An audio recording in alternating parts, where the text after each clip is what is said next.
This was probably the scariest and most confusing thing that's ever happened to me. It still confuses me to this day. My little sister used to have dance practice every Tuesday and Thursday. My mom and I would bring her and go on little coffee runs at a nearby cafe. We enjoyed it a lot and loved to finally be able to hang out and talk without my little sister interrupting us. One Tuesday after school, we dropped off my sister at her dance practice and drove to the coffee shop.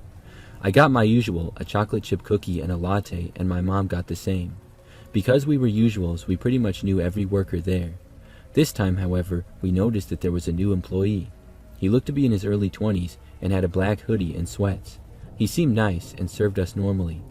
There was about one other person on the other side of the coffee shop, which was normal because there weren't a lot of people there usually.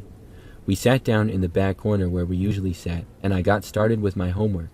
Because of daylight savings, it was already dark out even though it was around 5:30 p.m. As I was doing my homework, I noticed that the new employee kept glancing over at our table. I didn't think anything of it and just thought that he was bored because they weren't very busy. I got pretty much finished with my homework and then put it away. At that point, the other person in the coffee shop got up and left, and the doorbell chimed. Now it was just me, my mom, and the new employee. My mom and I just talked for a bit about school and other random stuff. After a while, I had to use the restroom, so I went to the front counter to ask for the key. The guy handed me the key, and I noticed that as I walked over to the door, he was staring at me. As I was in there, I suddenly heard a rustling sound near the door. I looked over and saw the doorknob rattling. I was instantly scared and worried. I remembered to lock the door so whoever was there wouldn't be able to get in. I did my business and washed my hands. Luckily, whoever was at the door had stopped, so I would be able to get out again safely. As I walked out, the employee was still staring at me, though this time he looked angry. I handed him back the key and he didn't say anything. As I sat down, I realized that no one else had come into the store. That meant that there were only two people that could have done that, my mom and the worker. I told my mom what happened, and she confirmed that she had been sitting down on her phone the whole time and hadn't noticed anything. I was very suspicious now because I knew it had to be the guy, so I told my mom that we needed to leave.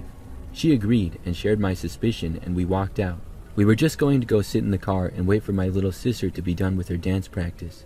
As we walked out, the guy was still staring at us, and I noticed him from a distance come out from behind the counter. For some reason, he then left the store with his hands in his pockets and his hoodie on his head, just watching us walk to our car. Once we got into the car, I looked back and saw that he wasn't there anymore. I hoped that he had gone back into the store and left us alone. The whole car ride to my sister and back home felt like I was being watched and followed, although I hadn't seen anyone since the coffee shop man. Luckily, we got home safely and haven't seen the guy since. That Thursday, we went back to the coffee shop and saw that the man wasn't there. One of the girls that we knew who worked there had a shift, so we told her about the situation and asked her if she knew anybody of his description. She told us that they had been closed Tuesday for personal reasons and didn't know anything about who I was talking about. That never made sense for me and still doesn't. My mom and I still talk about it to this day and can't seem to find an explanation about what happened.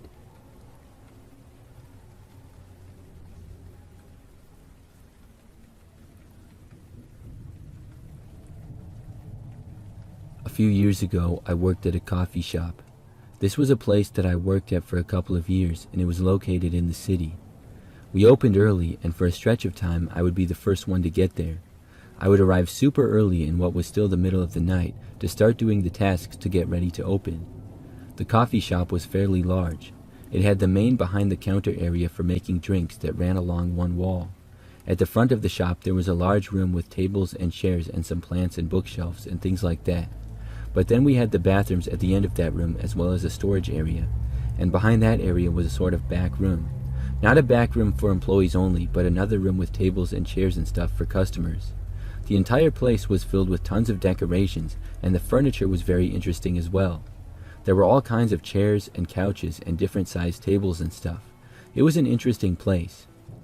So one morning I arrived at my normal time. It was still dark out and I entered through the main doors.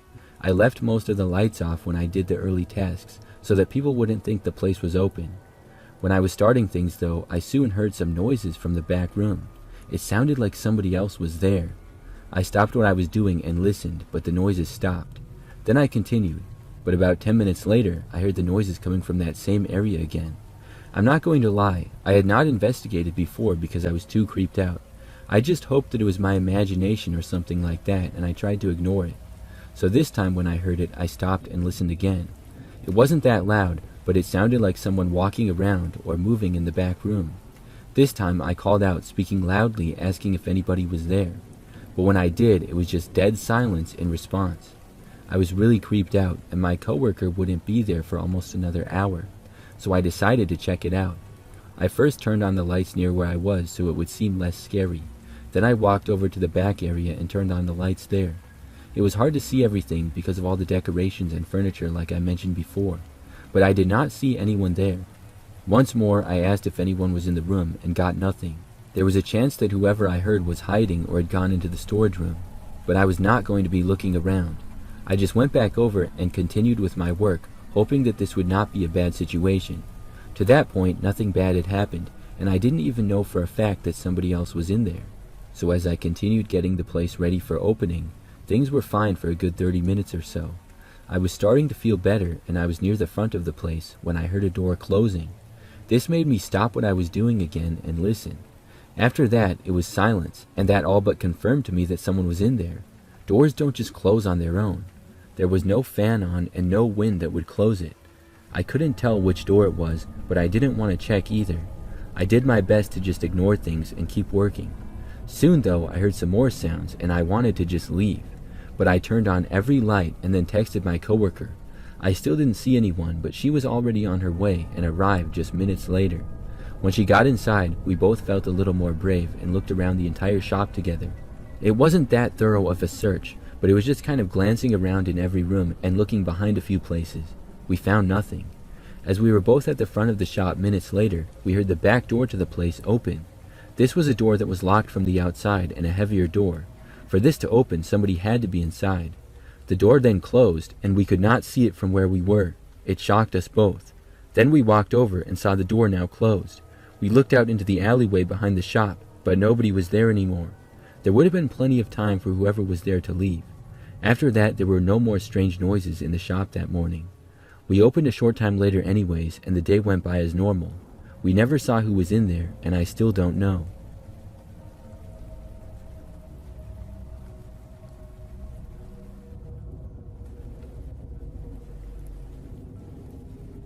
I went to a large university for college that I really enjoyed. Of course, it was a lot of work, but it was also a lot of fun. I made quite a few friends and have many good memories from college. One memory in particular, though, is not so much fun, but rather scary. It took place during my senior year. That year, I lived in an apartment with my roommate Jordan, and I had known her since we were freshmen. We had this tiny little apartment that was a few blocks off campus, and we would normally just walk to our classes every day. Also, there was this coffee shop that was a few blocks away in the other direction and down another street. My roommate Jordan had told me about it, and we would go there to study and get coffee sometimes. Even when Jordan couldn't go, I would go there to study quite often and do homework by myself. So one afternoon, I went to the coffee shop like normal, with my laptop and a few school books. I had gone there from our apartment, and Jordan was gone, I'm not sure where. The coffee shop was about average size, I would say. There was a good number of tables and chairs around for people to sit and do work. When I got there, it wasn't very busy, and I found a good table near a side wall. I was doing my work, and occasionally I would notice some of the same people at the coffee shop from time to time because I went there so much. As I was there on this day, at one point I noticed a man sitting at the table sort of across from me. He took out his laptop and went on it. I thought really nothing of it at all. I remained at the coffee shop doing homework and studying for a good several more hours. Finally, it was like 7 p.m. and dark outside when I decided to leave. So I got up and then started packing up my things. As I was doing that, I observed that the man that was sort of across from me also got up, and he started to pack up his stuff as well. Then, when I had my things together, I walked to the door and left. The man followed me out. These particular doors led to a small parking lot on the side of the building. When I got out into the lot, I was going to cut through it and then go on the sidewalk. However, just steps into my walk through the parking lot, and I heard the man speak behind me. I stopped and looked back. The man was walking behind me and asked if I needed a ride. I told him no thanks, I was fine. He then said something like, "It's kinda cold to be walking." It was a little bit chilly, but I had a jacket and was fine. But then the thought occurred to me, how does he know that I walked? I was still in the parking lot. How did he not know that one of these cars was not mine? I just said I was fine, thank you, and then he said okay, and I said bye. Then I walked away and began going down the sidewalk. The main road that the coffee shop was on would get somewhat busy during the day, but it was pretty quiet now. I had to walk along that for a short ways, and then I would cross over to a few quieter streets and walk the last couple of blocks to our apartment. When I walked back, things went fine. However, I was on one of the quieter streets nearing our apartment, and I heard a car coming up behind me. That part of the road sort of curved, and I looked over. When I did, I saw the car, and it drove past me, but it looked like the same guy from the coffee shop was driving. Now, I couldn't be sure because it was dark out and I only saw it for a second. It could have been any man, but I thought it was him. The car went past me and out of sight, and of course it made me wonder if that was a coincidence or not. But I continued with my walk home and eventually made it. When I got back in, I soon forgot about the whole thing. It was probably 2 or 3 days later I went back to the coffee shop. It was a little bit earlier in the day this time because of my class schedule. When I got there, I once more sat down and was doing my homework and studying. Not too long after I got there, I noticed the same man walking in. Prior to the last time, I had never seen him at the coffee shop before. The guy just gave me a bad feeling. I did not look at him and just focused on my screen, and the guy sat down in a similar spot as before, which was facing me but a ways away. Over the next couple of hours, I just focused on my work. Then I decided to leave. It was earlier this time, and I wasn't there as long as I had been the previous time. But still, when I got up to go, once more the man packed up his stuff right after me as well. I left, and then he left right after, almost identical to the previous time. This was kind of creeping me out now. When I was walking out, the guy once more asked me if I needed a ride. Once more, I said no thanks. He asked me if I was sure, adding that it was a kind of long walk. That got my attention. This time, I stopped and turned around. I asked the man if he lived in my apartment building or something. I thought that could be an explanation, although I had never seen him before in or around the building. Maybe he saw me and that's how he knew me. But he said no. Then I asked him how he knew that I walked to the coffee shop and how he knew how far away I lived. He paused for a moment before saying that he knew one of my friends. I asked him who, and he seemed nervous, but then said, Emily. I didn't have any friends named Emily. I knew he was lying. But I didn't confront him. I just said, oh, I see. Then I turned and walked away. The guy then went to his car. I walked back home, taking a different and longer route. I didn't notice the guy following me. After that, I stopped going to that coffee shop, and for the next couple of weeks, I was paranoid that the guy was stalking me or something. But thankfully, after that, I stopped seeing him. I still think that guy was a creep and up to no good.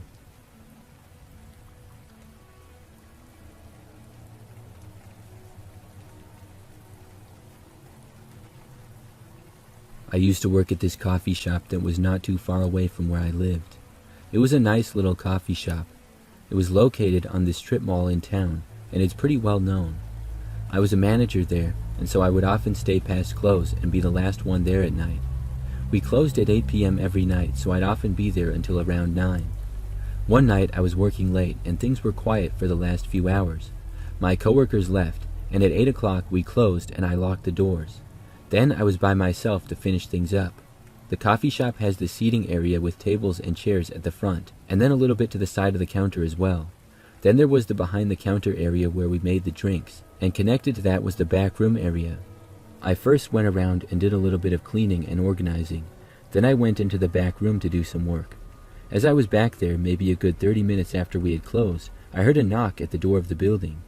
I first ignored it because I was not in view of the door, and whoever was there could not see me. I figured that it was just somebody checking to see if we were open, and they would realize that we were not and leave. However, they did not. The person was loudly trying to open the locked door, and then started banging on it. When this continued for like over a minute, I decided to go see. I walked out from the back room and over towards the door. I'm not sure what this person was thinking because it was now almost 9 p.m., and our hours were clearly printed on the door. Plus, all the lights were out except for some small ones in the back. There was a man standing there by the door. He was wearing a hoodie and a winter hat.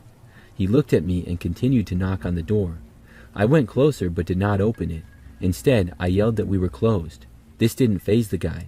He briefly stopped only to start knocking again and continuing to try to open the door. I yelled loudly again that we were closed, but he continued to knock, all without saying anything. I thought for a moment about going outside to tell the man that we were closed and making it clear to him in case he couldn't hear me or something, but I quickly thought better of it. I walked away, and before going back into the back room, I yelled at him to go away, and I waved him off with my hands. He briefly stopped, but then continued knocking. I was now out of his sight again and figured that he would go away eventually. However, probably like 2 or 3 minutes later, I heard another really loud bang at the door. This was louder than before. And then I heard another one, and then another one. Then I heard the sound of glass breaking. The man had broken in. When I heard this, my first thought was to leave out the back door. Then I would call the police. So I started making my way for the back door, which led to behind the strip mall. When I was going there, I heard the man running in the shop, and he was heading in my direction. So I hurried up and went faster to make it to the back door. I was still able to make it there well before the man did, but I heard him still running closer to me as I left. When I got out the back door, I was now behind the strip mall, which was really just a back parking lot area used for deliveries. It went up against a tall wooden fence, and on the other side of that was the property of some other businesses. When I got outside, I was running as fast as I could, and I went back around the strip mall. When I had made it towards the side of the building, I heard the back door to the coffee shop open. I could not believe it, but the man was actually leaving as well. I was still a good distance ahead of him, thankfully. I ran all the way around the parking lot and then sprinted for my car. I was able to arrive there and then got inside. Then I started my engine and drove away. When I was doing this, I saw the guy come running into the parking lot. After driving a few blocks, I called the police. Then I drove back after the cops had arrived.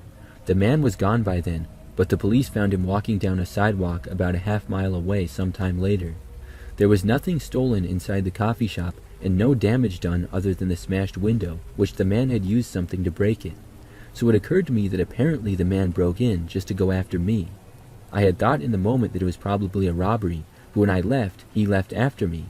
That part really creeps me out, and I'm really grateful that I got away.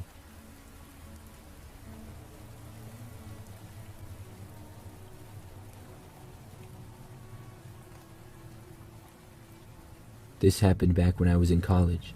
It's a somewhat embarrassing story, I guess, but I will remain anonymous, so it's all good. I do think it's pretty creepy though, and it's worth sharing. So I was a freshman at a large university. I lived in the dorms and took a bunch of classes. Sometime during the first semester, I went to this campus coffee shop that we had. As a college student, I was never getting enough sleep, so I started drinking more coffee. And the campus coffee shop was a pretty nice place to study as well, and it was usually pretty quiet. One time, I was there studying by myself, kind of sitting in the corner. After being there for a while, I was mostly just paying attention to my studies. There was not that many other people there, but there was this one girl who was also sitting at one of the tables in another spot. I remember that after a while of more studying, the girl walked up to me and approached. I stopped what I was doing and looked up at her. She told me that she thought I seemed cool and wanted to come by and say hi.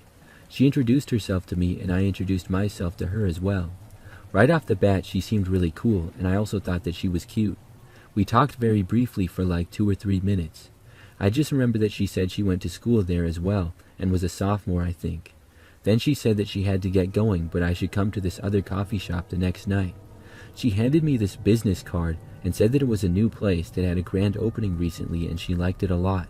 I don't remember the exact words, but I'm pretty sure that's what she said. I agreed, and then she just left. I hadn't thought to get her number or Snapchat or anything, but I did get a date and I would see her the next night. I looked at the business card. It said some type of event like game night or something like that, and it had the address and time, which was 8 p.m. So I went back to my dorm after that. The following day, I was excited to see the girl again because she seemed to like me. I didn't have that many friends at college yet, so it was cool to meet someone nice like her. The school was very large, so I didn't see this girl at all during the day, and it wasn't a surprise. When the night arrived, I left my dorm and walked to the address. I did not have a car that first semester in college, and the college town was mostly walkable. It's not in a major city, but it is in a city.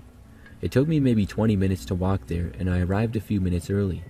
When I found the address of this coffee shop, it looked like an old house. However, the coffee shop was on the edge of a neighborhood, and also the edge of an area that had some other businesses. Overall, at this time, it was very quiet. I figured it was one of those coffee shops that was a converted old house, and it probably had lots of furniture and stuff inside, and probably a unique setup as well. So I walked up to the door and was surprised to not see or hear anybody else. Most of the windows appeared to be covered, but when I got to the door, it was unlocked. I would have loved to call the girl and know if she was there yet, but I did not have her number or anything. When I got inside, it pretty much just looked like an average old house. There was carpet inside and some furniture, but nothing that indicated it was a coffee shop. In fact, it didn't look like a coffee shop at all. I was confused. I made it a few steps into the house, and there was literally nobody else there, so I stopped. I stood there for a few moments just looking around. Then I heard someone walking from the other room. They were headed in my direction, and I didn't know who it was. I got really creeped out by that and just turned around and left. I could tell that it was not a coffee shop. I made it back outside and then quickly walked away from there. I jogged for a while and then walked the rest of the way back to my dorm. After that, I wondered what had happened. I went to the coffee shop on campus a few times in the next week, and I looked around for the girl, but I never saw her. Soon, though, I moved on. I was able to make some good friends in college, and I remember that I asked someone who was from the area about that house. We happened to be walking by to go to a different place, and when I saw it, I remembered. I didn't tell him the story, but I just asked him if that was a coffee shop, and he said no, it never was, and it still wasn't. It was just some house. He didn't know who lived there or anything, but that creeped me out. Looking back, I don't know whose house I was in, and I don't know what exactly happened there. Was I being set up to be robbed or something? Or was it a prank, or some kind of misunderstanding? I never saw that girl again in my time in college, and the whole thing is still a bit confusing.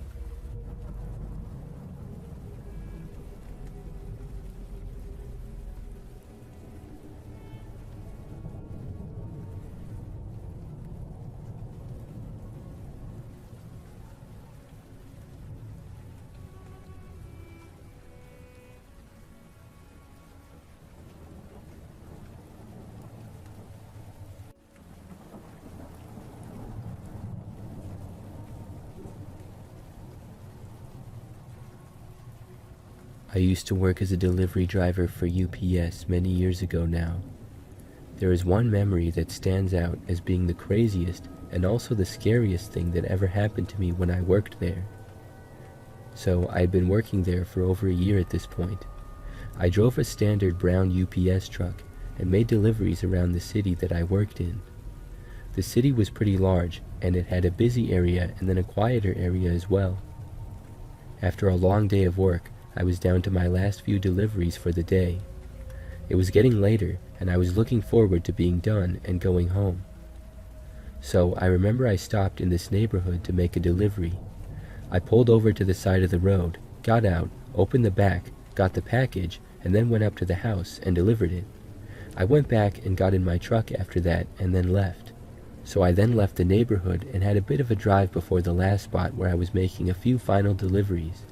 In the process of driving there, within a couple of minutes, I started to hear what sounded like a noise coming from the back of my truck. At first, I just dismissed it, but I soon realized that it really sounded like someone or something was back there. It made no sense though.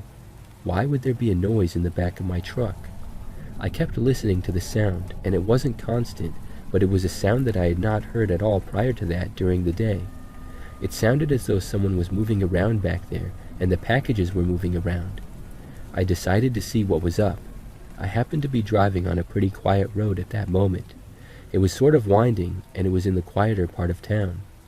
To the right was a ditch and a bit of grass, and then woods. To the left was some houses that were fairly spread out. There was a good amount of space on the side of the road to pull over, and after doing so, I listened more. The noises quieted down, but it sounded as though someone was walking around in the back of my truck. I was pretty creeped out by this, so I got out and walked closer to the back. Then I shouted, asking if anybody was in there. No one answered me. I went to the back door and opened it just a crack. I yelled that if anybody was in my truck, the door was open and they needed to leave. But still, there was nothing. I didn't open the door all the way because, to be honest, I was too creeped out. After I said that, though, nobody left. I wasn't quite sure what to do. After about a minute, I decided to open the doors all the way and see. I went to the door and opened it. But as soon as I did, I was rushed. Whoever was inside the truck suddenly ran up and then kicked me. They came running really fast, and they kicked at me, and I would have been kicked right in the face, but I moved my head just in time. The kick got me in the shoulder and part of my head. It knocked me back, and I fell to the ground. A man then emerged, and I really barely saw him because it all happened so fast. But he then ran past me and into the woods. I watched from the ground as he quickly disappeared into the trees like a wild animal might. I was slightly hurt, but not bad. I got to my feet and then called the cops and went back inside my truck. Then I waited for them to arrive. By the time they got there about 5 minutes later, I told them everything. However, when they searched around, the man was gone. I gave the best description that I could, but I didn't remember any great details.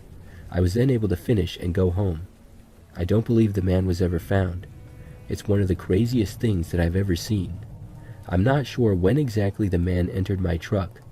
I think it was when I made the last delivery, because that's when I started hearing him.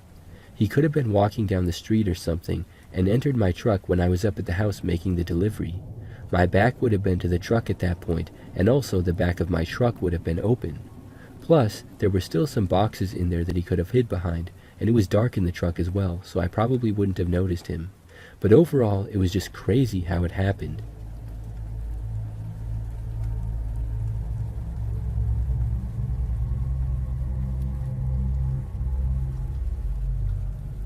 One time back when I was in high school, I was left home alone for a weekend.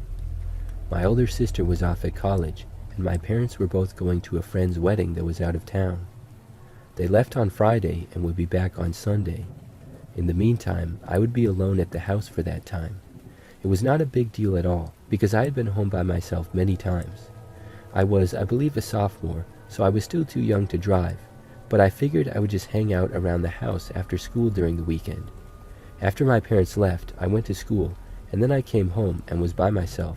It was a relaxing night of just watching TV, eating pizza, and playing around on my phone. I stayed up later than usual because I didn't have school the next day. I was in the living room with most of the lights out and the TV on at a low volume. I was watching YouTube or something on my phone and was going to go to bed soon as I started to get tired. It was probably after 10 p.m. or so, maybe later, and there was suddenly a knock at the front door. It totally took me by surprise, because obviously I was not expecting anyone. Being home by myself and with it being late at night, this made me a little bit nervous, but I honestly didn't think it was anything that bad. I really didn't want to answer the door regardless of who it was though, so I stayed on the couch, hoping they would just go away, but they knocked again. I decided at that point to go and see who was there, so I got up and moved over to a window. When I did, I looked to see a man standing there by the front door holding a small box in his hand. He also had a hat that looked like it was from a delivery company. I felt super relieved when I realized that it was just a delivery guy. He knocked on the door again though, now for a third time. This time he said, "Delivery." I was a little bit confused, because first of all, it was late at night, but also, why could he not just drop the package and go? I guess some packages require someone to sign for it, but how could we be expected to do so at an hour when many people are sleeping? I wasn't sure what he was delivering either. I hadn't ordered anything, but my parents possibly could have. I figured they did. The man knocked again, and once more he said, "I have a delivery for you." I didn't think that he knew I was in there. It would have been impossible for him to see me, but I was figuring he wasn't allowed to make the delivery unless someone answered the door or something like that. So as much as I didn't want to answer the door so late at night, I also didn't want my parents to miss their package and have to go pick it up someplace. So I walked over to the door to answer it. When I got there, I was literally like a foot from the door and about to open it when I heard the man try opening the door from the other side. I froze. The guy was trying the handle. I could not believe that he was trying to just walk into the house. I certainly was not going to open the door for him now. He didn't stop there though. The man then basically seemed to throw himself against the door with his whole body. I heard a very loud thud. It was like he was trying to break the door down. I took a couple steps away. He did it again though. He was seemingly backing up a few steps and then ramming into the door with his shoulder or something to try to force it open. The guy really wanted to deliver the package, I guess. Either that or he was trying to break into the house, and the package delivery was just a ruse to get me to open the door. I figured that it was probably the latter. I did what really just came to my mind in that moment, which was to turn on the lights. One switch went to that front door area inside the house, and the other to outside. When I turned both these lights on at once, the man suddenly stopped. Then he started running away. I heard him leave the front door area, and then I looked out a window and saw him sprint out the yard and down the street. At that point, I called the cops. They came out and investigated, but the guy was long gone. I really didn't have a great description either. After that, they left. I was really nervous to go to sleep that night, but thankfully the guy never returned. He was obviously a fake delivery guy. I think either he wanted me to answer the door, or he was just pretending to be a delivery guy to not look suspicious in case another neighbor saw him. Either way, it was extremely creepy. I also sometimes wonder if he knew that my parents were out of town because their car was gone, so the driveway was empty. So possibly, when I went to the door, he was startled, not thinking anybody was home.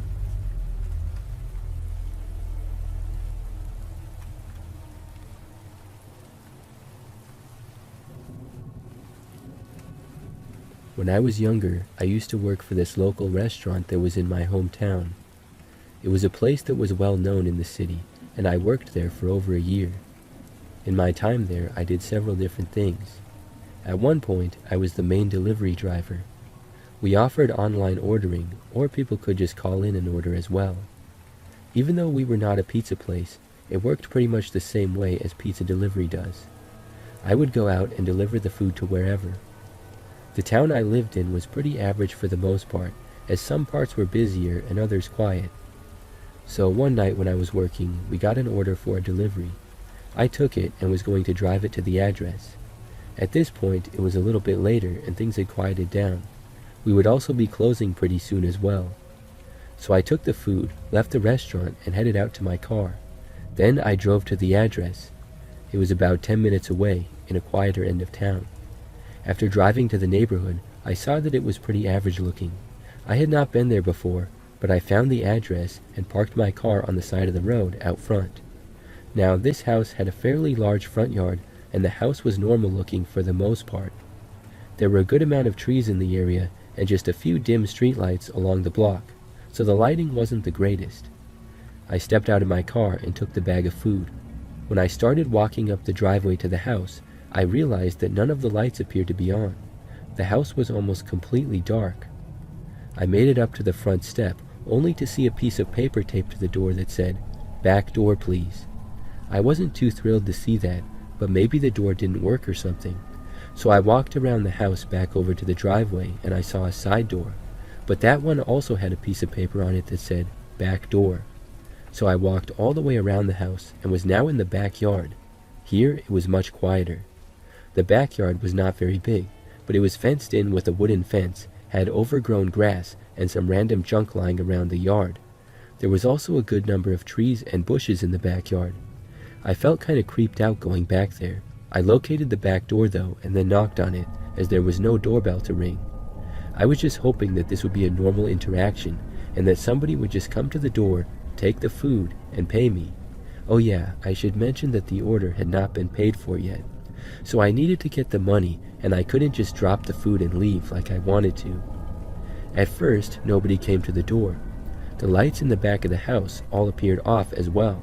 I nervously looked around. Everything was calm back there, and it was pretty quiet aside from the leaves blowing in the wind. I was about to knock again when I heard the sound of footsteps approaching the door from inside the house. I got even more nervous. Now, I had made many deliveries before, but for some reason, I was way more nervous here. Then the door opened. There, standing in front of me, was a tall man who was wearing all black, including a ski mask. He had black shoes, sweatpants, a long-sleeve shirt, and then a mask covering his entire head aside from his eyes. I was really confused and creeped out to say the least. The man did not say anything, but I reached out and handed him the food. He took it and I told him the price. The guy still said nothing, but then waved me to come more inside. He took a few steps back into the house, motioning for me to follow. I stayed just outside the house and said, "No thanks, I can just wait here." I assumed that he was going to get the money. I didn't know if he was trying to freak me out, or if this was just his preferred clothing choice around the house at night. He then stepped back towards me, still motioning for me to follow. I remained where I was. Then he got even closer and reached out and sort of grabbed my arm. To be honest, it wasn't an aggressive grab, like he was trying to suddenly pull me into the house. It was more of an encouraging touch to say, "Come on in." But still, as soon as he reached out, I jumped back and just took off. I ran away, sprinting back around the house, and not stopping until I made it all the way back to my car. He did not chase after me at all to my knowledge, but still, I didn't care. I drove away and was so relieved to just be out of there. I made it back to the restaurant and told my boss of what happened. He was not mad or anything, thankfully, and he understood. Instead, we put the address on the do not deliver list. In the rest of my time working there, I never delivered to that street again. Personally, that experience still creeps me out to think about it. I'm not sure what that man was doing or what his intentions were. Perhaps he was just trying to scare me and thought it was funny. But I would advise anybody ordering food to not come to the door with all the lights off wearing all black and a ski mask. It might scare the delivery driver.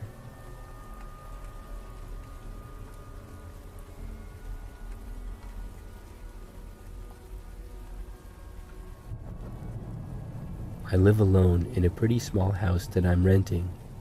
I've lived here for a few years now.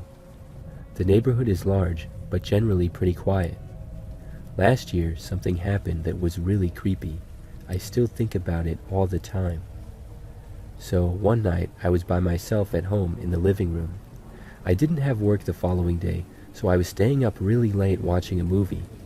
It was probably like 2 a.m., and I sat on my chair by the couch, and I remember that I heard a car come driving down the street. This was not that unusual, but with it being really late at night, I glanced over out the window. The car drove slowly down my street and then pulled over across the street from my house and a ways down from it. When I saw this, I did not recognize the car, but overall, I didn't think too much of it. I turned my attention back to the movie. However, maybe 2 or 3 minutes later, I heard a car door open and close, and I looked back over. I now saw a man emerging from the vehicle. He was wearing pretty much normal clothes, but then a blue Amazon vest over it. I realized that he was an Amazon delivery driver. It was strange that he was making a delivery at 2 o'clock in the morning, but it actually does happen. There are many people who have stuff shipped overnight, and I knew that some people who deliver for Amazon do not even drive the Amazon trucks and use their own vehicles. So I kept watching the man just out of curiosity. However, I noticed that he crossed the street and appeared to be walking straight for my house. When he started to enter my front yard, I quickly ducked down from my chair. My windows were mostly covered by the shades, but there was still a fairly large open spot where I could look out or someone could see in. I went down onto the carpet floor and then crawled behind my chair that I had been sitting on. I hadn't ordered anything on Amazon Prime at all, so I didn't know why this guy would go into my yard. Also, he didn't have any packages with him. I thought maybe he would come to my front door, but the way he had been walking was just into the yard. Things were silent until I heard footsteps arrive just outside my front living room window, just feet away from me. I very slowly and carefully peeked around the corner of the chair, just enough to see. The man was standing there right outside my living room window, looking in with his hands on the glass. I moved back out of sight, hoping that he didn't see me. I didn't know what was going on. The man remained there, just looking inside my house for probably a whole minute or so. Then I heard him walking away. I didn't know if he was going to try to break in or what. I moved out from behind the chair and saw that he was no longer at the window. I went over to the window and looked to see the man walking through the end of my yard and now entering my next door neighbor's yard. I watched him go right up to their front window and start looking in it the same way he had been to mine. The man was there for probably 30 seconds. Then I heard a neighborhood dog start barking. I'm not sure where the dog was. I didn't have one, but it sounded like it was either one of the houses next door to me, across, or possibly someplace else. Either way, when this happened, the man suddenly backed up and then walked away. He kind of jogged across the street back to his car. Then, moments later, he drove away. I was glad for the dog barking and glad that he was gone. It was really suspicious behavior. I decided to call the police non-emergency line and report it. Unfortunately, I really didn't have any good information. I didn't get a great look at the guy with it being nighttime and dark out, just a very basic description. I also didn't get a license plate, but just a basic look of the car. I didn't even know the exact make and model, but I thought that it was still good to report it. I think that maybe he was possibly thinking about breaking in, or maybe planning to break in later. Either way, he did not. I haven't seen the guy since, and I'm hoping that he didn't break into anybody else's place. I'm not sure if he was an actual Amazon delivery driver that was up to no good, or just pretending to be one to blend in.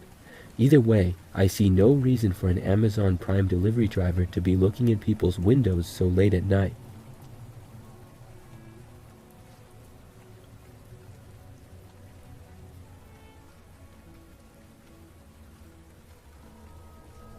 I'm a delivery driver and have been one for many years.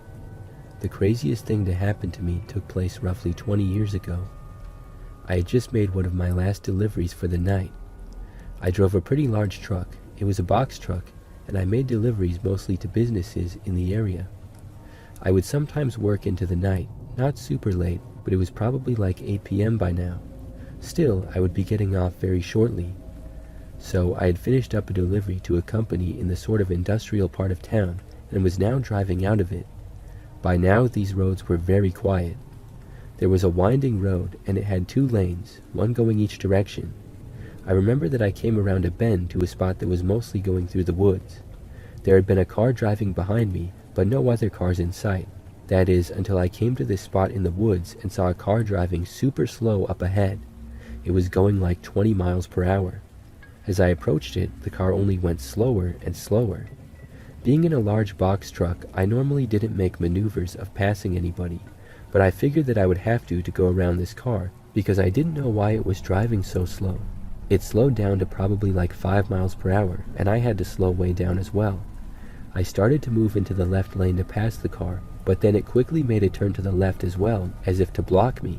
That's instantly what it seemed like it was doing. I was confused. The car then stopped completely, and so did I in my truck. Meanwhile, the car behind me drove right up to within a few feet of my truck and then stopped. I wasn't sure what to do. But then I saw the door open to the car that was blocking my way, and a man got out.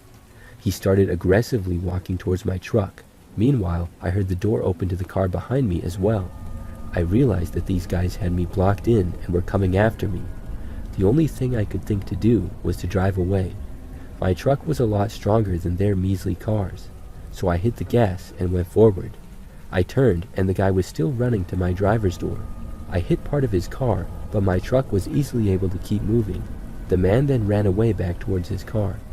I went around him and kept going down the street. This led to the car behind me, and then later the damaged car, both following after me down the road. However, as I was driving, I called the cops on my cell phone. I told them what had happened and where I was and where I was going. I was hoping that the cops would get there and pull everybody over. However, not long after this, the cars both turned off onto another road behind me. The police arrived a few minutes later. I didn't have license plate numbers of the cars, but one of them was damaged. I was hoping that the guy would be found, but I never heard anything more. I think those guys were going to try to rob me or something, but I really don't know. I just know they were definitely up to no good, and I'm just glad that I got away from them.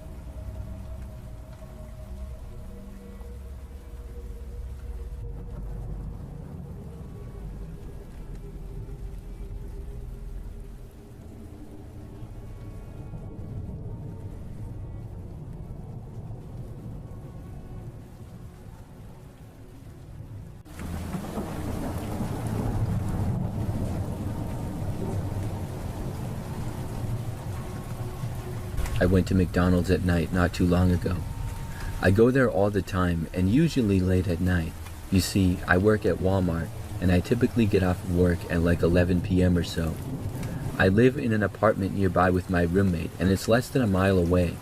I often walk to and from work, and right on the way back is a McDonald's. They're open 24 hours, so I go there a lot after work. One night I left work at Walmart and started heading home. I was walking back. However, as I passed by the McDonald's, I realized how hungry I was. So I walked inside and then ordered some food on the touchscreen menu. As I was doing that, a guy randomly walked up to me. Now, we were literally the only 2 people in the McDonald's that were not employees, and this guy had entered after me. I looked over at him. He was kind of short, but was wearing a winter hat and jacket. The guy told me that he had followed me from Walmart. I was confused. Before I said anything though, the guy laughed a little and then walked away from me. I finished ordering and then I went and I sat down to wait for my order, far away from the other guy. We both just sat there inside of the McDonald's on opposite ends. A few minutes later, my order was done and I went up and got it. Then I walked outside of the McDonald's. I had been hoping that the man would not follow me out, but he did. After I started walking on the sidewalk, I heard the guy following me. I had no clue why this random guy would be following me. It was pretty much a straight walk back to my apartment building though, so I kept going, with the guy maybe 30 feet back. I thought about running for it or stopping and confronting the guy, but I did neither at first. When I had made it to where I could see my building in the distance, I thought I heard the man getting closer. At that point, I couldn't take it anymore and I just started running. But when I did, I heard the man yell something at me. He said, "Go ahead and run, I know where you live." This really freaked me out. I kept running though. Maybe he was just trying to scare me. I sprinted all the way back to my apartment complex and then I got into the building and went inside. The man did not catch me or anything, and I wasn't sure where he was at that point because I didn't see him, and I didn't hear him either. Then I quickly went to my apartment and made it inside. I locked the door behind me and finally stopped to catch my breath. I felt safe now, and my roommate was already sleeping by this time. Maybe 5 minutes later though, I heard a knock at my apartment door. I knew it was the guy who had been following me. He really did know where I lived. I walked over to the door, and as I did, I heard him laughing from the other side. I looked through the peephole, and he was standing there seeming very amused. Then he turned and walked away. After that, he did not come back. I still wonder why the guy did that to me. Was he just joking around? But how did he know where I lived? It was very weird.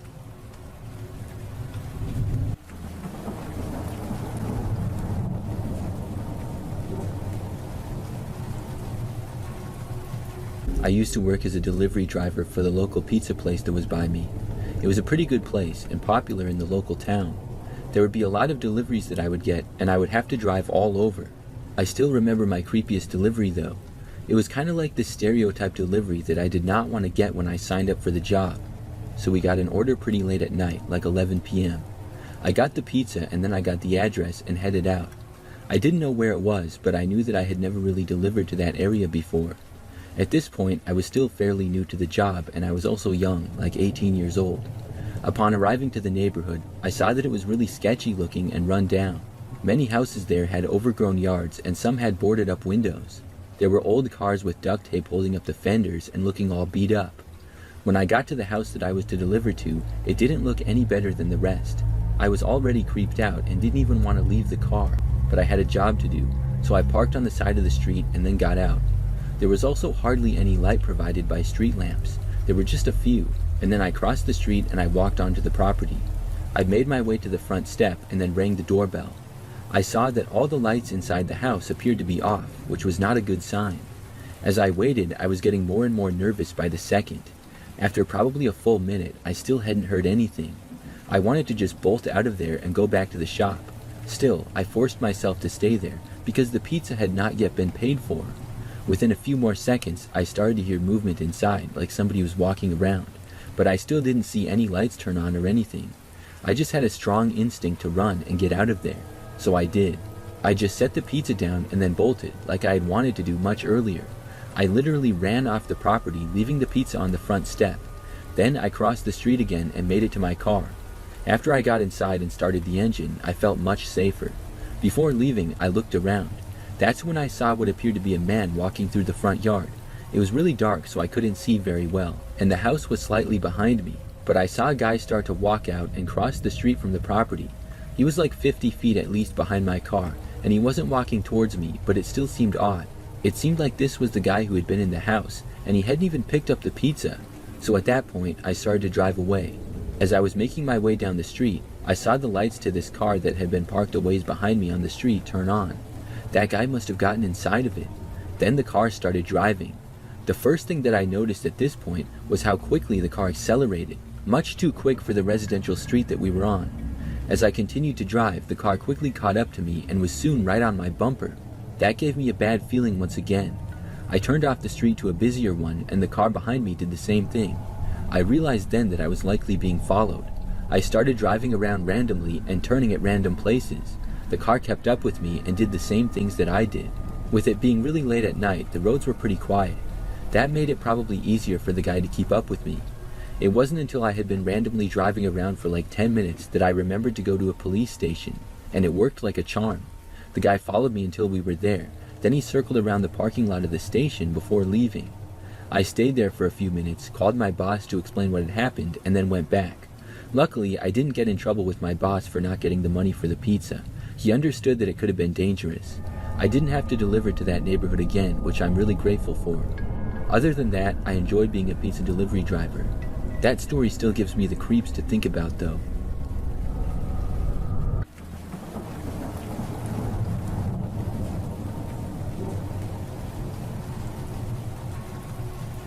For almost a year, I worked at a Subway restaurant in my local town. I was able to become a manager there, and the town that I lived in was pretty small, so I often worked by myself. I was able to open or close the store if I needed to, and we usually wouldn't be that busy. It's more of a rural area, so other than weekends or the early evening, it was never that busy. One night, I was working a closing shift by myself. For the last few hours, it was dead, and we barely had any customers. When we closed, I did some cleaning and final tasks, locked up, and then left for the night. I got to my car, which I had parked kind of far away in the parking lot. You see, the parking lot to the Subway is connected with this other parking lot. That was for an office building, and it sort of went around a corner. As I sat in my car reading some texts before leaving, I could still see the Subway sort of. I noticed a man walk up to the doors and try to open them. I wasn't quite sure where this man had come from because no other cars were around, but after trying to open the doors, the man did not leave. He just kept standing there, and I could see that he was looking inside now. I decided to go let him know that we were closed, so I started my car and then I began driving towards the man through the parking lot. I remember that as I was doing this, he looked over at me and then started to walk away from the Subway. I drove a little bit closer, stopped, and rolled down my window. I said that the Subway was closed and told him the time that we closed at. He just said okay and then continued walking off. Then I drove away and went home. So the next night I was working the exact same shift. I was by myself closing again, and it was a pretty similar night to the previous one. We didn't get very many customers, and then I closed up and left like usual. This time though, after leaving, I was low on fuel, so I went over to the gas station that was nearby. The station was about a half-mile down the road, but in the opposite direction from where I had to go to get home. So I went back there and filled my tank. Then I was back on the quiet road going home again. There wasn't really anybody else out on the roads at this hour. This road happened to go right by my work of Subway again. When I drove past, I looked over, probably because I worked there. However, when I did, I saw that there was a man standing next to one of the windows. This wasn't something that was that easy to see if you were just driving by, but I was able to notice him. It was a side window that he was at, and the man was standing in the grass, so it looked really strange. I wasn't sure what was going on, so I slowed down and pulled over to the side of the road. When I did, I had a little bit better view of the guy, and he looked just like the man from the night before. This was really strange. After stopping on the side of the road for less than 10 seconds, the man turned around and looked over at me. That's when I saw him turn back around and start jogging away from the Subway. Pretty soon, he was out of my sight. After him running away like that, I realized that he was probably going to try to break in. I stayed where I was for a minute or so longer, and then I drove away. When I did though, I called the police non-emergency number and alerted them about it. It was very suspicious if nothing else. The next day the Subway was fine and had not been broken into or anything, and for the next few times that I worked at night, I didn't encounter the man or anything strange at all. But like 2 weeks after this, I saw on the internet a news story that a Subway across town had been broken into. I don't know, but I'm guessing that maybe it was the same guy. Maybe he just changed locations after I kept foiling his plans. Who knows, but I'm glad that he didn't break into the Subway that I worked at.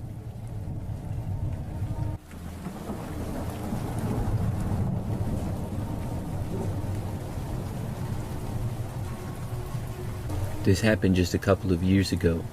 It's one of the craziest things that's ever happened to me for sure. One day, I went to McDonald's to do some work. It can be a really good place to get work done from time to time. It's similar to a coffee shop because in many McDonald's locations, it's very quiet in the dining room most of the time. Plus, they have free Wi-Fi, outlets, and cheap food.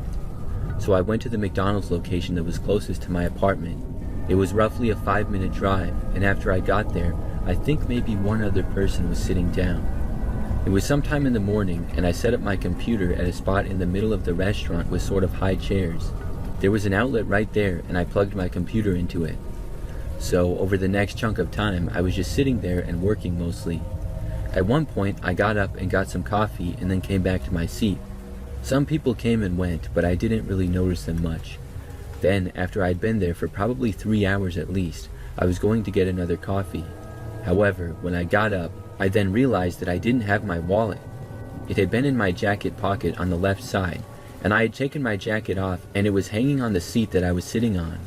At first, I thought that I must have dropped it or it had fallen out of the pocket. I looked around the floor though and couldn't see it anywhere. Then I looked through all my stuff and checked all my pockets. I was very confused for a few moments because I couldn't find it. Leading up to that, I'd been very focused on my computer and sort of zoned out from the rest of the McDonald's. So I didn't know exactly when or how I could have lost my wallet. I just knew that I obviously had it about 2 hours prior when I got coffee. Then I looked on my phone and I noticed something that I hadn't realized before. There was a notification on my phone from about 10 minutes prior. It was from my bank and it said that my credit card purchase from McDonald's for like $1 had been approved. I hadn't used my credit card when I got the coffee, I had used my debit card, so now I was very confused. But then I had the thought that somehow somebody had stolen my wallet in this very same McDonald's and used it. To me, that made sense, but it seemed really crazy. I looked around, not thinking anyone would be dumb enough to stay around the scene of the crime. But there was this one man, sitting alone by himself in a booth sort of far away from me. I saw that he too was on his laptop, and he had one large drink at the table with him, no other food. Other than that, there was a man and a woman sitting who were both eating food. I thought that maybe the guy had stolen my wallet, then he had used my credit card to get the drink. And you do not need a PIN to use the credit card, just the debit card. Obviously though, I didn't want to just go up and confront him. I had absolutely no proof of anything. It was just a coincidence at this point. I stayed there on my computer looking at the screen, really just thinking about what I should do. I was about to cancel my credit card when I saw the man get up from his seat out of the corner of my eye. He walked over to the little screen where you ordered. When he did, he sort of went out of my sight, so I didn't see what wallet he took out or what card he used. But then, literally right after the guy walked away from the screen, I got a notification on my phone. It said that another purchase from McDonald's had been approved. This one was for more money. At that point, I knew that this was the guy for sure who had stolen my wallet. I couldn't believe that he had the nerve to stay in here while I was still there. It was almost like he was mocking me. He sat back down at the booth after that. At that point, I got up and I walked over to him.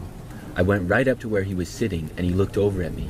When he did, I said, "Give me my wallet back." The guy didn't say anything and I demanded it again. I told him that I knew he had stole it from me. Then the man started completely denying it. He claimed that I was crazy. I told him that I had proof, and I started to go on about how I saw him using my credit card and I had a charge for it. I was taking out my phone to show him, and as I was saying these things, the man put his laptop into his backpack quickly and then started getting up. He walked right past me as I was still talking to him. I knew that he was going to try to leave, so I followed him. He left the McDonald's building and I tried grabbing him, but he shoved me back and took off running. He ran to his car in the parking lot, so I quickly ran to mine. The guy left really fast, but thankfully the roads were not too busy, and I was able to see his car down the road when I left. He came up to a red light, which was kind of lucky for me, because he had been kind of far in front of me and he was also going sort of fast. At that point, I called the police. I got the guy's license plate and I knew the car type, so I relayed that information to the cops. And it's a good thing that I did, because after the light turned green, the guy pretty much sped away from me. He started driving faster and faster. At first, I was keeping up, but soon he started going 20 miles an hour over the speed limit and then 30 miles an hour over the speed limit. And I just wasn't willing to go that fast, so I slowed down and I let him get away, but I told the police the direction that he was going. At that point is when I realized that I forgot my laptop and everything else at the McDonald's, so I drove back. This was maybe 10 minutes after I had left. When I got back to the McDonald's, thankfully all my stuff was still there where I had been sitting. And also, the food that the guy had ordered with my credit card was ready and at the counter, so I went over and I picked it up and ate it. It was pretty good. A while later, the police contacted me saying that they had my wallet. Apparently, the guy had been speeding still and actually led the cops on a brief chase. He ended up giving it up though, and they recovered my wallet. Looking back, that was one of the craziest events that I've ever been a part of. I probably should not have followed the guy in my car. Other than that, I'm just really grateful to have my wallet back.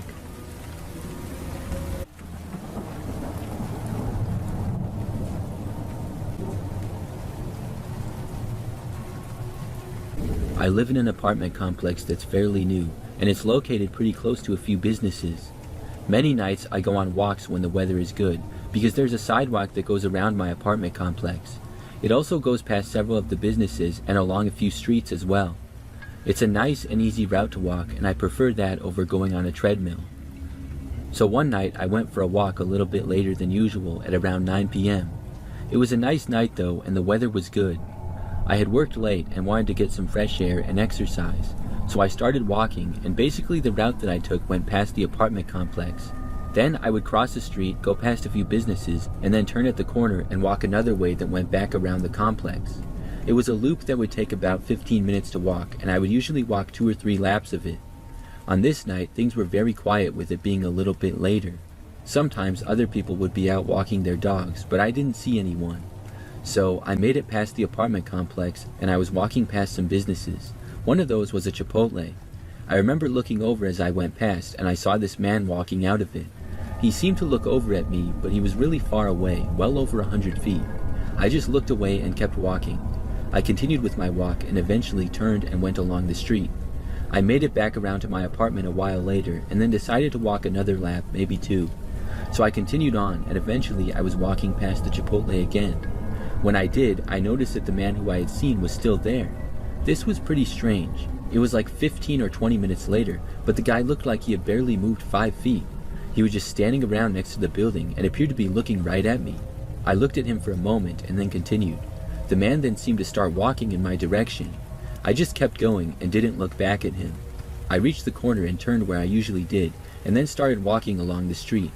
It wasn't until about 5 minutes later that I looked behind me. When I did, I noticed that the man was there walking a pretty far ways back. I found this odd, but I wasn't nervous or anything yet. I kept going, and after turning another corner, I looked behind me once again. After a short time, I saw the man come around the corner. He was still walking behind me. I told myself that it was just a coincidence, and at that point, it very well could have been. I didn't look behind me for a long time, not until I got to my apartment again where I would start and end the walks. There I glanced back, and the man was still there, but still a long ways behind me. I had been planning on doing another lap. I had a sort of bad feeling, like maybe the man was following me. Still, I told myself that I was just being paranoid, and I kept going. So I continued walking, and when I got towards the Chipotle again, the man was still behind me, except now he looked closer than before. Now I knew this was not a coincidence. Why would he leave the Chipotle just to walk around and then go back to it? I started walking faster and told myself not to look back. About 10 minutes later, when I was by the street, I couldn't help myself and I looked. The man was still there and even closer to me than before, even after I had started walking faster. Now I was regretting doing another lap, and I just wanted to get back to my apartment. As I kept walking, I could sense that the guy was getting closer and closer. I continued at my fast pace. I turned at the corner before my apartment, and I was nearly running. I didn't look back or anything. Finally, I reached my apartment building. It was not the main door to the place, but a side one. I went inside quickly and made sure that the door shut and locked. Then I started going up the stairs, which were right there. When I got to the second floor, I looked out of the window in the stairwell. I saw the man standing there and trying to open the door, but he couldn't get in, so clearly he didn't live there. When I was looking at him, he looked up and noticed me, and then he started knocking on the door. I ignored it and quickly moved away from the window and went to my apartment. After that, I made sure not to walk at night for a while. I'm not sure what that man wanted or who he was, but it's very strange.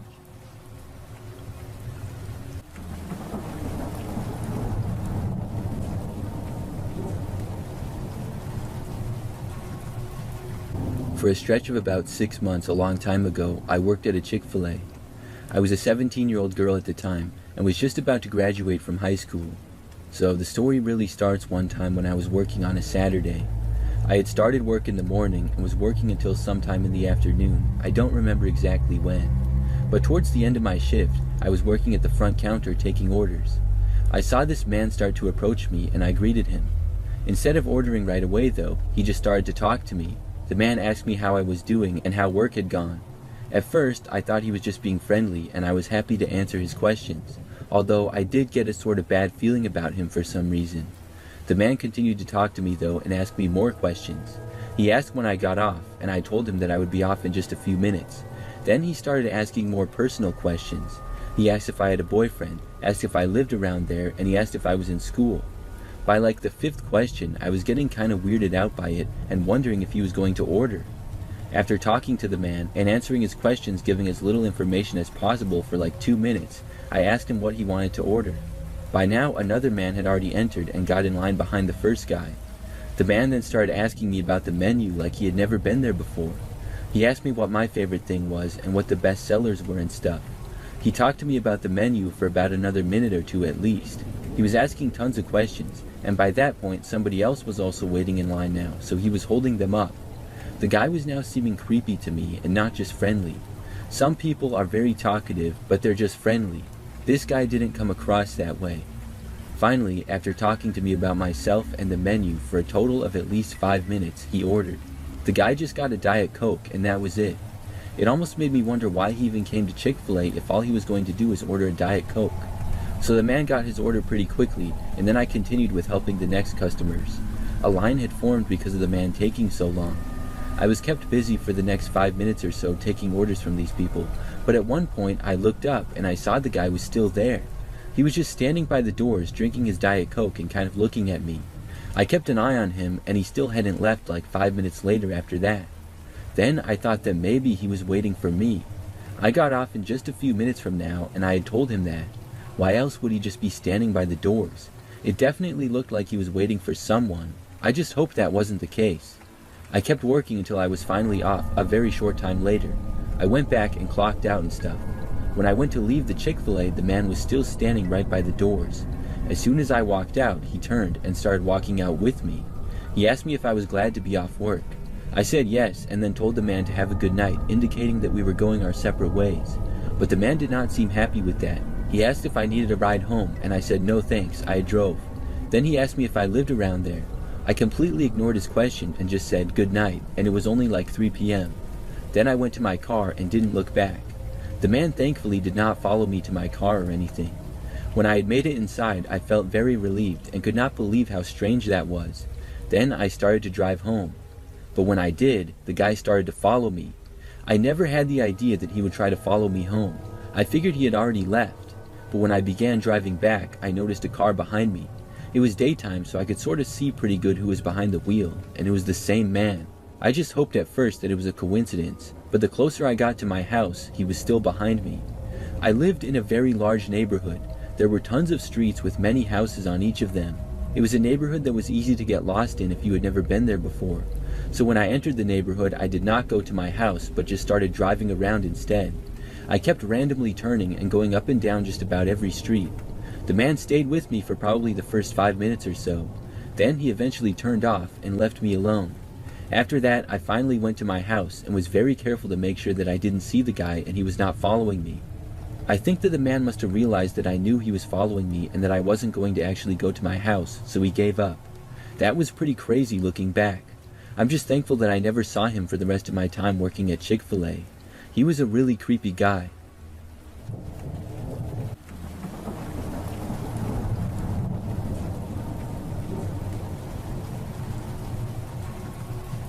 I used to work as a delivery driver for Domino's Pizza years ago when I was younger. This is the scariest delivery that I ever had. I remember that I was working late one night, as I often did. Being a Domino's, we were open until midnight every night of the week except for Fridays and Saturdays. On those days, we were open until 2 a.m. So this was a weekend, and it was probably about midnight, and I got a delivery. It had been a busy night to that point, and things had finally begun to slow down just a little bit.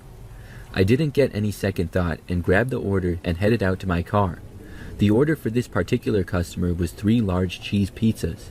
They had already paid online, so all I had to do was deliver it and get my tip. I headed out to the address, which was maybe 10 minutes away.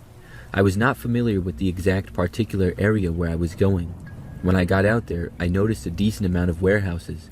It was a quieter part of town and not well lit, and seemed to be a little bit more industrial. I drove down a couple of back roads and then turned into a parking lot that was between 2 warehouses. There were no cars there, which was weird. It seemed really quiet over there, and I hadn't seen any sign of anybody. I looked around and found the building that the pizza was to be delivered to. It was mostly a typical looking warehouse. It was large and didn't really have any windows. I took the pizzas, walked over to the door, and then knocked on it. At first, there was nothing. It was eerily quiet around there. Then, finally, the door opened. When it did, I saw that it was literally pitch black inside. The only thing I could see in there was just a few feet directly in front of the door on the ground, and that was only from the little bit of moonlight and outside light being let in. I couldn't see anyone or anything at all, just a small amount of the floor in front of me. I was not sure who had opened the door because they were nowhere in sight. I did not want to enter the building though. After about 5 or 10 seconds though, I heard a voice come from inside. It was a woman's voice and she sounded friendly and casual. She said, "You have the pizza, in here." I was put at ease a little bit upon hearing a friendly voice. I said, "Okay," and started walking inside. I still didn't know why I couldn't see anything though. After going inside, I was now surrounded by darkness and could not see a thing. I didn't know if I was going to bump into someone or something. After taking a few steps, I said, "I can't see anything. Is there a light anywhere?" I was holding the large pizzas with both hands, so I couldn't take out my phone for a flashlight or anything. When I said this though, there was no response. The woman did not speak, and neither did anybody else, if anybody else was there. I assumed there was multiple people for it being a 3 large pizza delivery. That disappointed me that nobody responded. I knew they heard me. Other than that, it was completely silent in there. This was seeming really strange and also sketchy. I slowly took a few more steps in. Then I stopped. I didn't know where on earth I was supposed to go. I said, "Where is everybody?" Still nothing. No response and no answer. After a few seconds of standing there, someone suddenly reached out and grabbed the pizzas from me. As soon as the pizzas were out of my hands, I just turned around and bolted for the door. I ran back and ran into the side wall right next to the door. Thankfully, the door was still open though, and I reached around and found it. Then I left. I ran all the way back to my car and then drove back to Domino's. Sure, I had not gotten a tip, but I was just happy to get out of there alive. I had never been that creeped out before during a delivery. Thankfully, I never had to deliver there again. Sure, it could have just been people working, and maybe the power went out or something, but why was nobody answering me? I don't know what was going on in there, but it really creeped me out.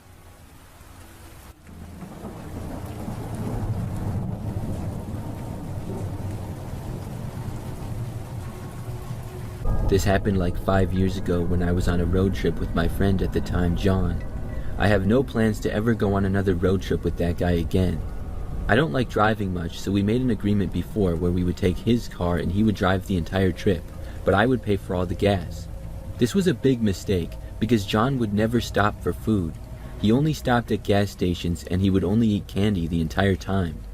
I tried eating all gas station food the first day, but I got tired of it and I wanted something else. I asked John to stop, but he refused and said that he was driving so he could go wherever he wanted.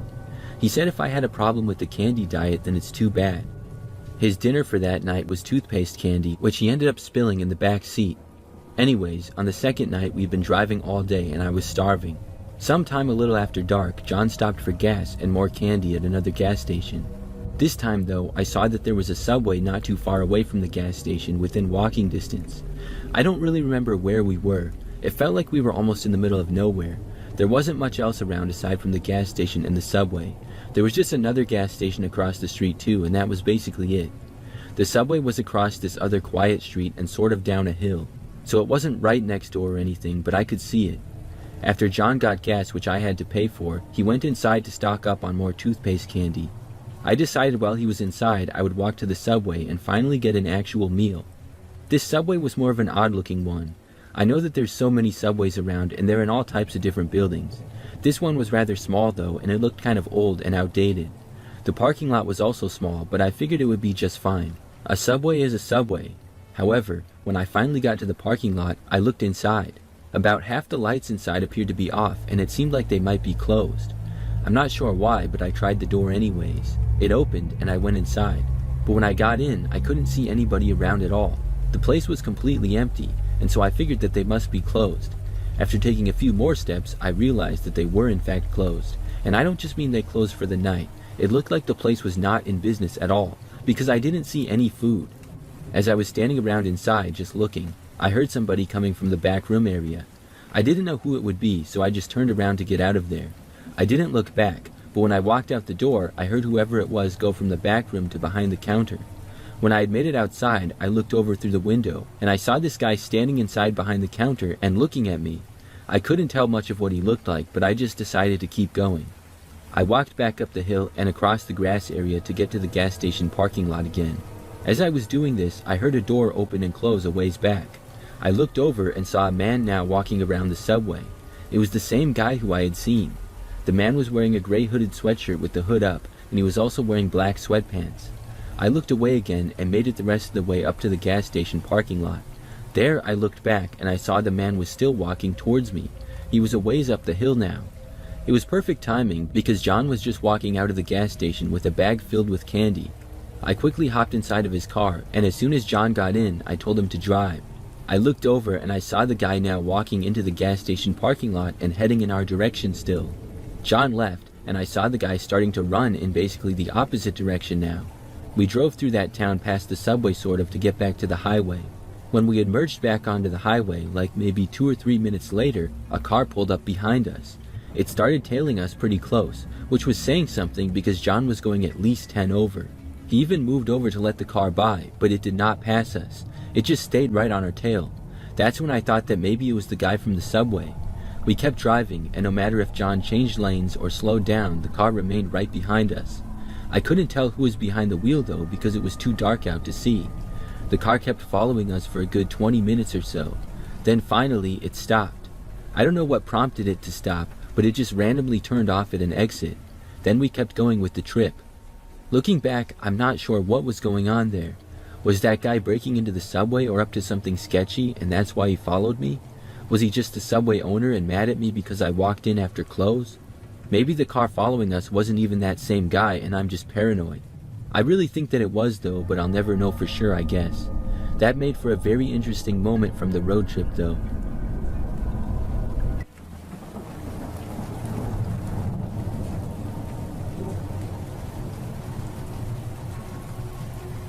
Many years ago, I got a job as a waitress at the small restaurant. It was basically like a diner because we would be open for 24 hours and I had to start out working overnight shifts. I had worked an overnight job in the past, so it was not a huge adjustment for my routine, and this was the only job that I could find at that particular time. So on my very first night working, things started out pretty well. It was very quiet, but we did get a few customers here and there. I was the only waitress to work on the overnight hours because of it typically being quiet then. Our restaurant was located kind of out in the country and not really near anything else other than a gas station, but there was a very large highway real close by.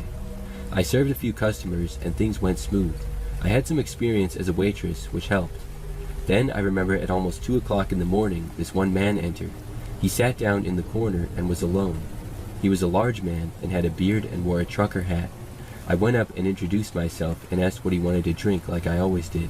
He got a coffee and then later ordered food.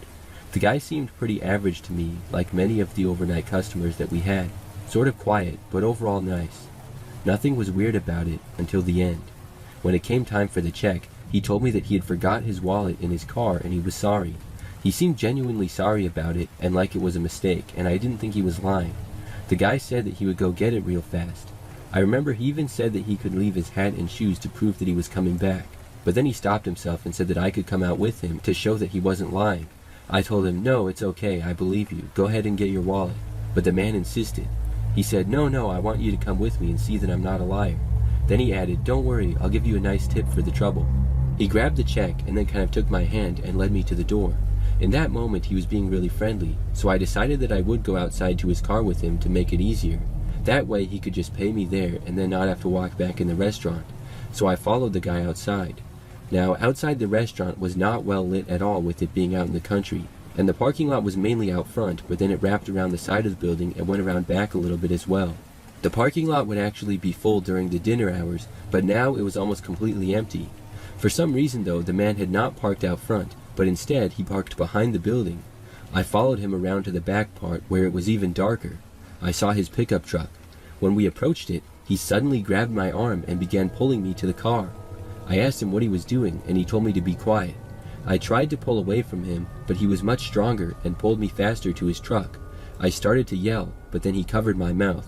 There was nothing that I could do to overpower him. We were struggling, but overall he was getting me closer and closer to his truck. He got to the point where he was able to open the door. Just then, I heard something a ways back. The back door to the restaurant opened, and I saw our cook. Now, I don't know if he heard me yell or if he just happened to be going out back, but when he saw what was going on, he started yelling at the guy and came running over. This gave the guy basically no choice but to let me go. He quickly got into his truck and then drove away. The cook came up and asked if I was all right, and I was. He then called the cops. Unfortunately, we did not get the guy's license plate or really any information about him other than his description, and he left without paying too. I don't know if he was ever caught, but I'm really hoping that he was.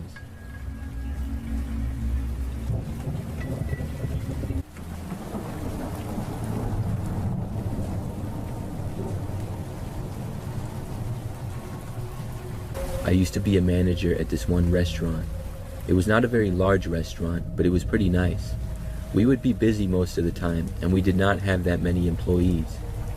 One time I was working on Valentine's Day. This was a very busy night for us because all the people going on Valentine's dates. For most of the night, I was busy doing many different things. There were lots of customers inside the whole time. We closed at 10 o'clock at night, and people were there right until then. After most of the customers had left, some employees had left as well, and it was a little after 10 o'clock. We had locked the doors, and we were now doing some cleaning and other tasks. I was still there running around and doing different stuff. I remember that I went out into the dining room area, and I saw a ways away there was a man inside near the front doors. He seemed to be walking in the direction of them. He was not an employee, and I was not aware that any customers had still been inside. It looked like he was walking to the doors to leave though, so I just kept going and was soon in another area. Several more of the staff members soon went home, and then it was just me and a few other people. I remember that I went out into the dining room to finish up some cleaning. I was back near a corner booth, and that's when I saw him. The same guy was crouched down, hiding underneath the table of the booth. It was in the very corner of the restaurant, and I jumped back after noticing him. It was such a shock. The guy was still there, and after a moment, I told him that he had to leave now. I really didn't know what he was planning to do, but I just hoped that he would leave. At first, he did nothing. Then I said it again. Finally, the man got up and left his hiding place under the table. He walked over to the front doors and then left. Another coworker saw the guy and asked me what had just happened. I told him about it, and we were just glad that the man was now gone, and we went back to work after that. So we finished up, and after about 30 minutes, I was the last one there. Then I finally left. When I was outside and in the parking lot, I started heading to my car. As I was doing so, I noticed the man again. He was standing at the backside of the parking lot by himself. I hurried up and started walking faster to my car. That's when I noticed the man starting to walk in my direction. I literally started running and was able to make it to my car in plenty of time. Then I got in and drove away. The man never got to my car, and after that experience, I thankfully never saw him again.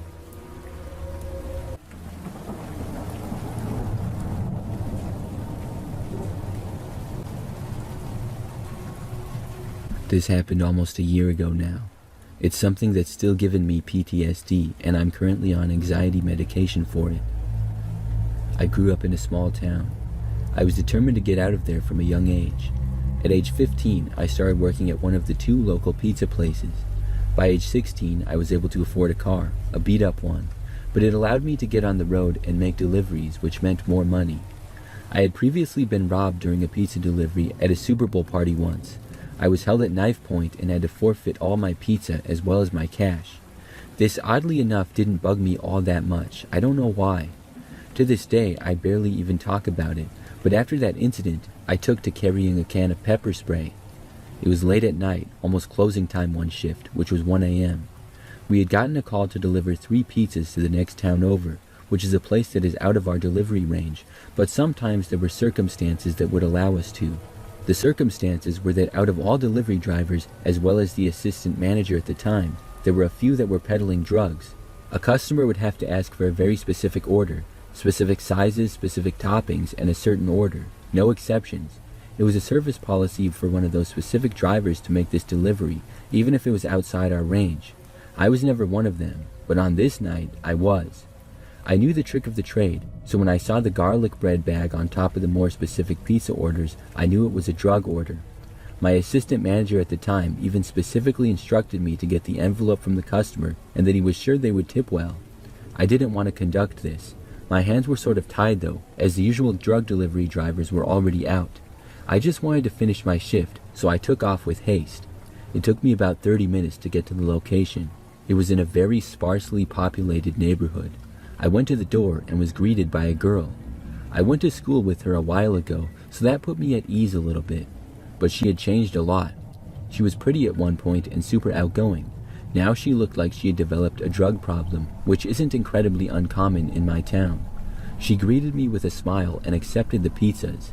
Then, out of the darkness, my arms were restrained behind my back, and mere seconds later I found the barrel of a revolver placed against my head. I instantly pleaded for my life, which seemed to only amuse them. Then the one with the gun demanded my wallet. I saw no point in arguing and told him where he could find it. When I didn't have enough money in it, he demanded my work money. For a little more context, pizza places will typically tell you that their drivers don't carry more than $20 in change. This is a lie. This is mostly said so it doesn't seem like we're carrying more money in case of a robbery situation, but my robbers seem to know this. The guy with the gun hit me in the face when I didn't produce the rest of the money. I usually left this in my car, and he didn't accept my explanation. At that point, I was forced into the house. I screamed for help, but it was accomplishing absolutely nothing. The guy that was holding me threw me on the couch, and the girl had closed the door. I explained to them that I wasn't aware of any policy, and if they had an issue to please take it up with my assistant manager. The guy with the gun, who was clearly under the influence, asked for one driver specifically. He asked why he didn't show up. I told him he was making other deliveries. It took everything in me not to cry at this time. After asking me some other questions that I couldn't answer, he put the gun to my head and pulled the hammer back. He then instructed me to call the other driver and have him present himself. I slowly complied, but instead of grabbing my phone, I grabbed my pepper spray. It felt stupid, but I saw a brief opportunity to get out of there. I elbowed the pistol out of my face and then sprayed the canister onto his. I didn't take any chances. I sprayed him in the eyes, nose, and inside of his mouth. The smell of that stuff still irritates my sinuses when I think about it. Now, I have been in exactly 3 fights in my life before this, and I lost all 3 times. But after spraying him, I hit him in the crotch and then slammed my fist down on his face. We wrestled for the pistol for a few seconds. I managed to get it on the floor and grabbed it away. The other guy took a few steps towards me, but then backed up once he saw I had the gun. Once he saw that I had the gun in my hand, he backed off and asked me to leave. I'm not a violent person in the slightest, but I'll admit I still get joy out of the look on his face when he saw me holding the gun. I was on cloud 9 for a few minutes as I drove away, but once I got a healthy distance from the house, I pulled my car over and had to take a moment to compose myself. I then realized I was still holding the pistol. Upon further observation, I noticed that it only had 1 bullet in it, and it wasn't the chambered one. He could have pulled the trigger about 4 times before I got killed.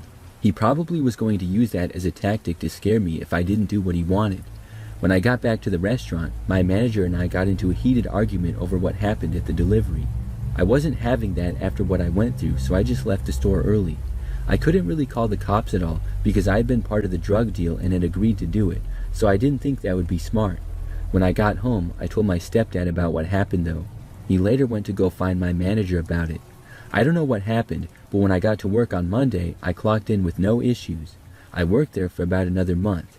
Then I decided I'd rather work somewhere else where I wasn't treated poorly and putting my life in danger.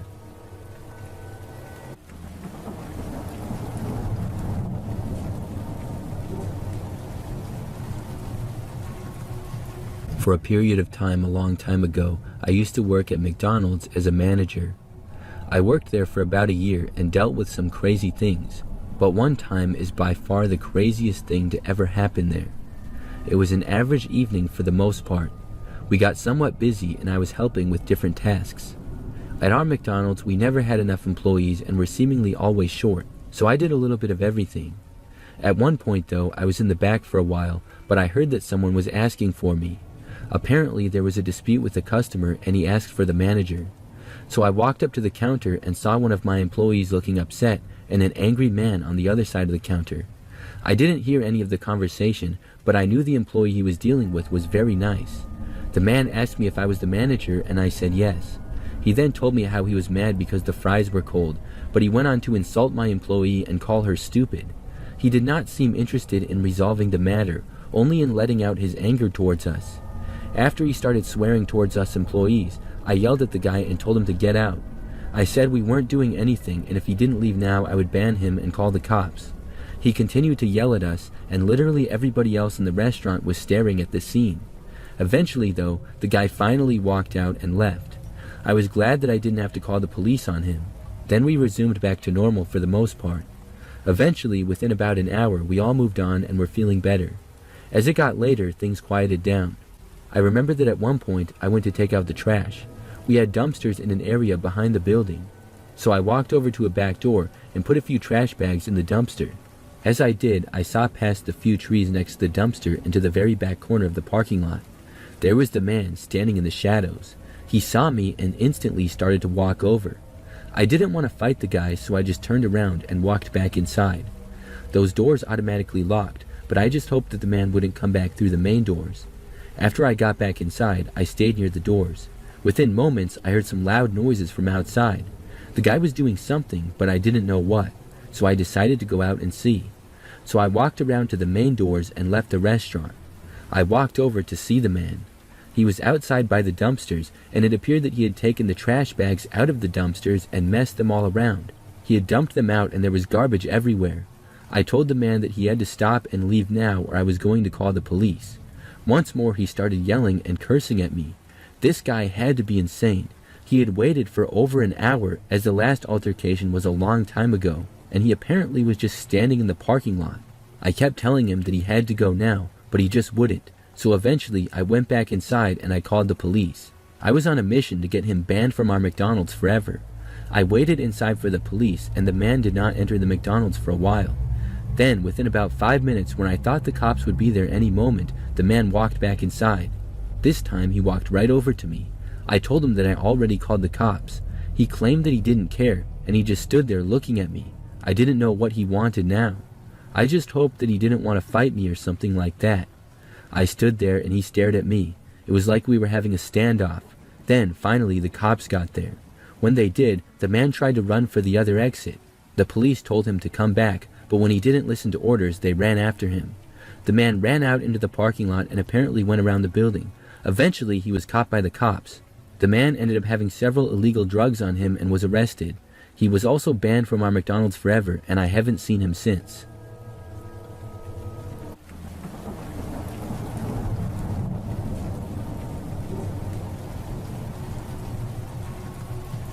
This is something that happened a couple of years ago, but I still think about it sometimes.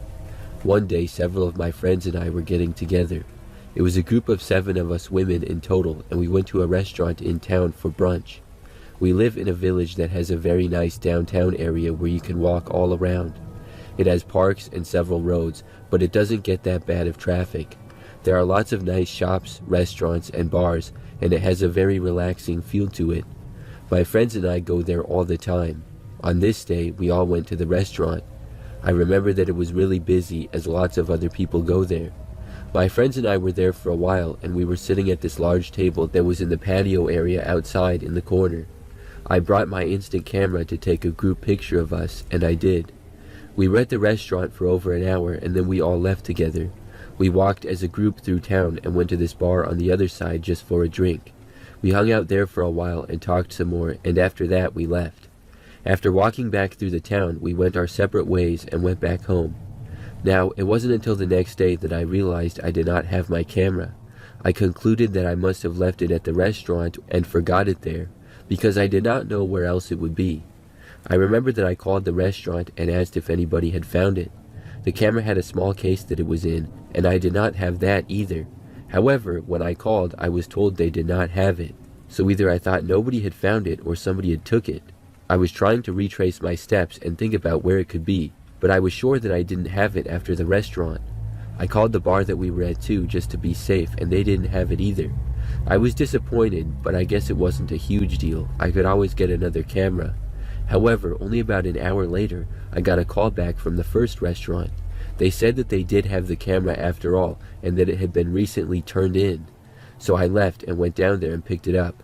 After I got my camera back, it was in its case, and when I got back home, I looked inside. When I did, something was strange. The camera was in there, but so were a bunch of loose photos. I looked at them, and there were all these pictures of a creepy-looking clown. They were taken at night in what looked like a dark room. This person had their face fully painted as a clown and were wearing a wig.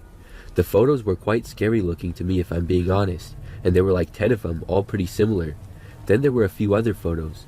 There was a couple taken outside during the daytime on the street of what looked like the downtown area of the village, and then I realized that they were taken of me and my friends as we were walking down the sidewalk. We were off in the distance, not super close, but visible, and whoever took the photo was walking a long ways back. And then the last photo in the pile of them was the one that I took with my friends. I was really creeped out after seeing this. I called back the restaurant and asked them where they found the camera if they knew. I was told that a man had brought it up to the counter and said that he found it.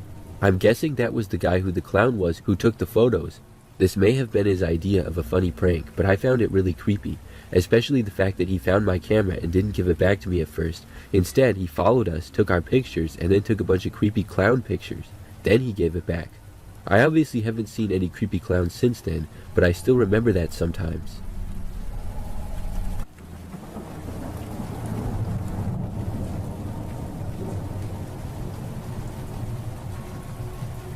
This happened last Valentine's Day. I was on a date with my girlfriend. With it being Valentine's, we went to a restaurant that was pretty nice. The whole night was planned. We were going out to eat, and then we were going to go back to my apartment and watch a movie. After getting to the restaurant where we had reservations, we were seated at a table by the wall. I was sitting against the wall facing the rest of the place, and my girlfriend was facing me. I could see that the restaurant was pretty crowded on this night. Soon we ordered, and things were going well. Almost an hour in, after we had been there for a while and were almost done, the waiter came over to our table. He had a bottle of wine, which we did not order, and he put it on the table. He said that the man on the other side of the restaurant had ordered it for us. He indicated which person it was. I looked over, and there was a man who was sitting up against another wall by himself in a booth. He looked sort of mysterious for some reason. The guy was all alone, did not have any food but just what appeared to be a drink. He wore a dark jacket and looked over at me when I saw him. I gave him a small wave to say thanks, but the guy didn't do anything. He just looked back down and then took a drink. We said thanks and took the wine, but we only had a little bit. I'm not a huge drinker, and I had to drive home as well. So we were obviously wondering why the guy had ordered us the wine. We didn't know him at all. Maybe he just wanted to be nice, but why us? There were a lot of other people there. The next time our waiter came back, I wanted to return the favor, so I told him to give the guy a Budweiser from me. My girlfriend and I talked for a while, and we ended up staying longer than anticipated, because we probably stayed another 20 minutes. We just got carried away in our conversation and were having a good time. In that time, I didn't look over at the man much, but when I did, he was still there, just looking down and drinking by himself. I figured that when we left, I would go over and say thanks to him in person. Perhaps he was a lonely guy out on Valentine's Day, or maybe he was divorced or something. So after we paid and whatnot, we got up to leave. However, as soon as we stood up, I saw the man stand up and instantly walk out of the restaurant. There was no chance for me to talk to him because he was sitting closer to the doors than we were, so he was able to leave way before us. We just left after that, and I didn't see the guy out in the parking lot or anything. That is, until we got to the car. After getting inside, I was getting ready to drive away when I looked in the mirror and I noticed a man. We were parked on the end of the parking lot next to the grass, and the man was parked in a row behind us and a spot to the left, but his car was backed into the space. So in my mirror, I saw the man sitting in his car and it was still parked. I didn't leave yet and pointed him out to my girlfriend. We were still wondering what he was doing. Like I said, the guy just seemed kind of mysterious and even borderline suspicious. But he had done a nice thing for us by getting us a bottle of wine, so I was not trying to think anything bad about him.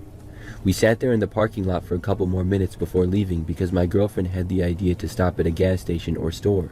I was still kind of hungry, to be honest, because that fancy restaurant didn't give a good amount of food. But we also wanted to get movie snacks for when we got home, so I was looking for a moment to see what was on the way. In that whole time, the man did not leave, but just sat in his car. Then finally, I backed up and left. As soon as I did that, that same instant, I saw the man pull out of the parking space in his car and leave behind us. Right away, I was wondering if that was a coincidence or if he was following us. We drove onto the road, and the man remained behind us. Road after road, for the first 3 turns, he was still there. By now, we were really wondering what he was doing. First he buys us a bottle of wine, now he follows us home, and not a word from the man the entire night. After about 10 minutes of driving, he was still there. Soon I pulled off the road and took another exit to go to a gas station. I parked there, and there were a few other people there, making it feel safe. After parking, the man entered the parking lot in his car, but he did not park next to us. Instead, he parked his car on the other side. I walked into the gas station, and the man stayed inside his car. My girlfriend stayed in my car as well. After being inside the store for maybe 2 or 3 minutes, I left to go back to the car. The man hadn't left his vehicle the entire time, so I decided to confront him. There were other people around, so I didn't think he would try anything. I left my car and walked over to his. He was still sitting inside it. I went over and knocked on his driver's window. He was sitting in there looking straight ahead, not even looking at me. When I knocked, he completely ignored it. I knocked louder and then waved my hands in front of his face in front of his driver's window. The man did not even look at me. He didn't acknowledge me at all. He did nothing. I shouted at him asking why he was following me. He still didn't even look. He just kept sitting there, stone cold. I was fed up. I walked away back to my car, got inside, and told my girlfriend about the crazy encounter. Then we left. And when I did, the man left too. By now, I was angry and confused. After getting back on the road, I instantly pulled over. The man did as well. We both just sat there. Then, after like 30 seconds, surprisingly, he pulled back onto the road and drove away, passing me by. I was amazed that he was gone, but also glad. Then we drove the rest of the way home, and I didn't see the guy at all after that. We had a normal rest of the night, but I obviously was wondering about that guy for a while, and I still am. Why was he being so weird? And why did he just ignore me like that? It makes no sense, but I guess he didn't cause any harm, so that's good.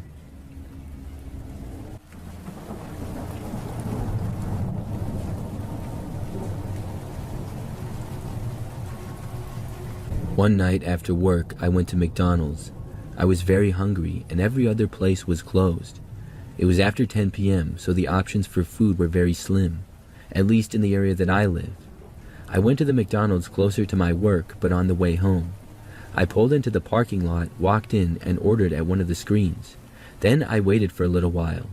There were a couple of other people inside, but not many. I really didn't pay them much attention, though. As I waited for my order, I just went on my phone. Soon enough, my order was called, and I got it and then left. I walked to my car, got in, and started to drive home. When I pulled out onto the road, this truck pulled out from the McDonald's right behind me. Then it started to follow me, and by this point where we were basically the only 2 cars on the road. I wouldn't have been that suspicious at first, but then the truck turned where I did and it started honking. I hadn't done anything wrong, and I was wondering why the truck was honking at me. I slowed down and moved to the right side of the road. I thought that maybe the truck wanted to pass me, but when I did, he made no attempt to get by. Then he started flashing his brights on and off. Clearly this guy was really trying to get my attention or had a big problem with me. I pulled over to the side of the road completely and stopped. When I did, the truck went forward going past me, but then went right in front of me and stopped. He stopped in a way where he was basically cutting me off and blocking my path. It was really aggressive. Then the driver's door opened and this man walked out. I recognized him and realized that he was one of the people that was inside the McDonald's. I'm not sure how I noticed so fast, because I hadn't really paid much attention to the people in there. But nevertheless I did, and he was now walking towards my car. It seemed like the guy was up to no good, and I felt like I needed to get out of there. So as soon as the man quickly approached my driver's door, I put the car into reverse. Then I backed up down the side of the road, and the guy quickly went back over to his truck. I made a U-turn and now started going the opposite way down the road. When I did, the man was able to get back to his truck fast enough and started to follow me again. As I was driving the other way on the road now, he quickly caught back up to me. I wasn't sure where to go, and there was not a whole lot around in the general area. Plus, it was late at night, which did not help the matter. As I drove down that road, I just decided to go back to the McDonald's. It was a public place with other people, so it felt a little bit safer. When I saw it again, I pulled into the parking lot.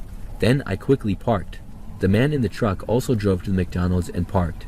I got out of my car quickly and walked back inside as the truck was parking.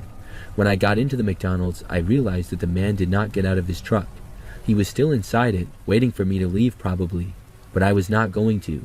I went and sat down in the McDonald's and then just waited. I looked out the window watching the guy's truck. I sat there for probably 20 or 30 minutes. Then, finally, I saw the truck drive away. After it left, I left, and I was able to drive home finally. I made it back safe, but I never found out why that guy was following me. Clearly, he really wanted something with me, but I have no idea what.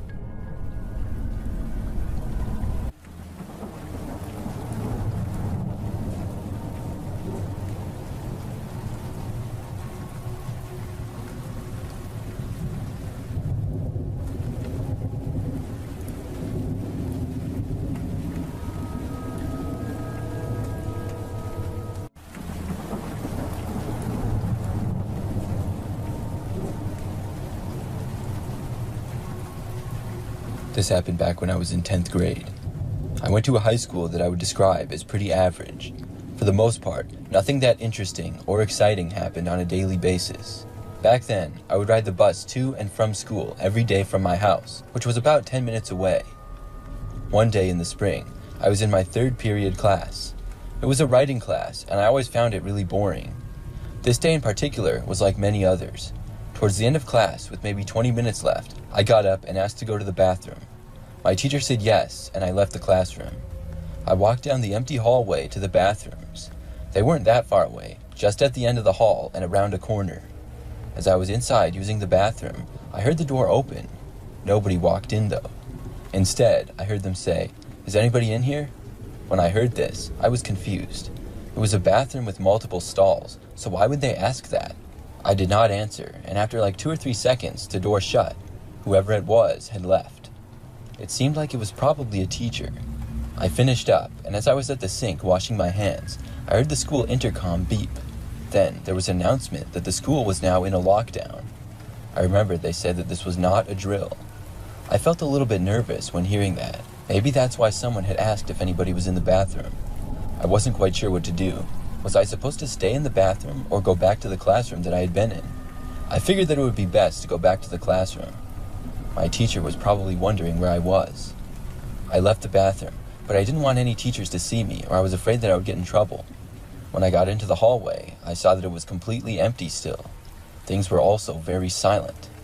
I walked down the hallway to go around the corner and back to the hall that my classroom was in. However, I heard footsteps as I got near. I wasn't sure who it was, probably a teacher. I decided to move back and hope that they wouldn't see me, but the footsteps continued to get closer. I then walked back down the hallway and quickly turned the first corner to another hallway. When this happened, I heard the footsteps speed up. I was 100% sure now that they were following me. They didn't say anything though. I started moving even faster, and the footsteps got faster as well. Then, I started to realize that maybe this wasn't a teacher. Maybe this was somebody who wasn't supposed to be in the building. I turned another corner and was looking around for anywhere to go to get away. I happened to see a door that was open a little bit. I quickly got inside as the footsteps approached from around another corner. I shut the door, and at first, I couldn't see anything.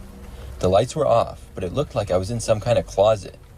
There was a bunch of stuff in there, like extra desks and boxes. I couldn't see well at all, but I could make out those things. I was completely silent, even holding my breath. I could still hear the footsteps, and they continued to get closer and closer. Eventually, they reached right outside of where I was. But they just walked past.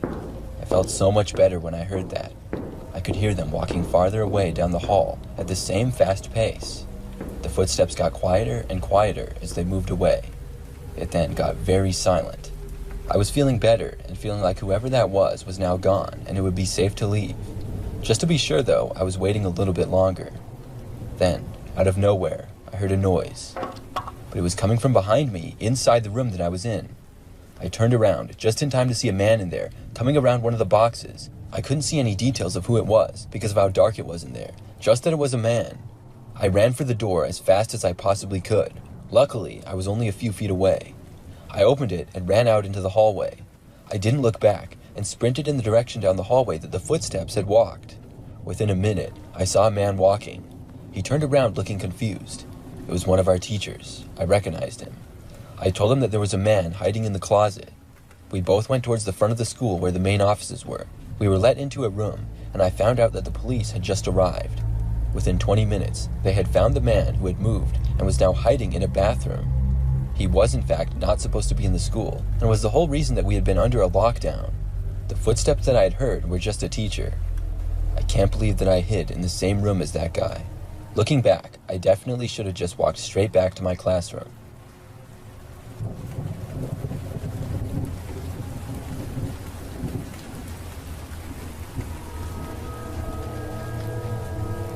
I'm a high school teacher. I teach math, and my classroom is on the first floor of the school. I've always had the classroom decorated with posters and other fun things to make it more interesting for the students. I love teaching and helping kids learn math, which can be a difficult subject for many. The time of this story was last year, during the 5th period of the day. I did not teach a class during that period, and was using it to grade assignments, which sometimes took quite a while. It was a warm and sunny day, and about 15 minutes into that period, I found out that the school was being locked down. I did what we were instructed to do, which was to lock the doors of our classroom and turn the lights out. I already had the blinds closed to my classroom because the sun had been shining in and getting in my eyes. I was wondering why exactly we were under a lockdown, and I hadn't been given a reason. Still, I hoped that everybody was okay. Things were very quiet. I didn't hear or see anything unusual for a good 10 minutes. I was sitting at my desk in the corner of the room. Then, I heard something. There appeared to be a shadow of somebody walking right outside my classroom window. I had a set of windows that ran all the way along the back side of my classroom. It led to a part of the side of the school. Immediately outside of it was a grassy area with a few trees and a long line of bushes. I had never seen anybody walking right alongside the building like that. There was a sidewalk that was much farther away. Still, I could only see their shadow and not actually who it was, but it appeared as though it was a man. Right away, I had a bad feeling.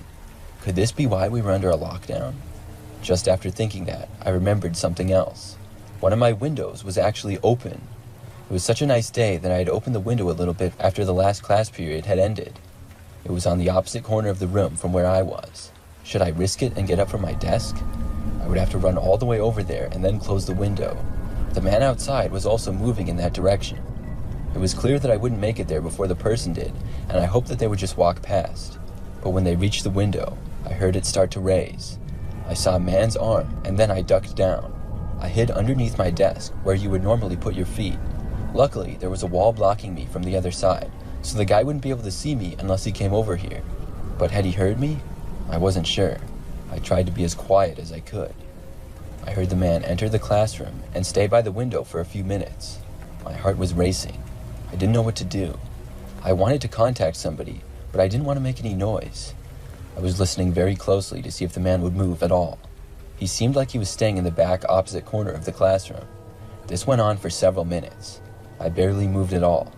Occasionally, I would hear slight movements from the man, but he never changed locations. I was pretty close to my classroom door, and I got the idea to leave. At first, it seemed like a crazy idea to me, but as time went on, I really wanted to leave the classroom. I decided that I was just going to go for it. Before I could, though, I heard the sound of the man moving.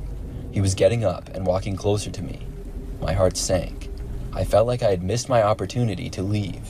I should have got up and ran for the door sooner. I just hoped that the man did not know that I was in here with him, and also that he wouldn't look behind my desk. His footsteps got closer. Instead of walking over to where I was, though, he walked over to where the door of my classroom was. He remained there for a minute or so. Then, I heard the door being unlocked, and it opened. The man had actually left. The door closed behind him, and I waited for a few seconds before getting up and running back over to the door to lock it. Then, I called into the principal to let him know what had happened. I remained in my classroom, and about 10 minutes later got a phone call and was told that everything was now fine. The lockdown was lifted, and thankfully they had located the man. He had been seen suspiciously walking around campus, which is what caused the lockdown. I can't believe that he got in through my window. I'm sure to keep my windows closed now.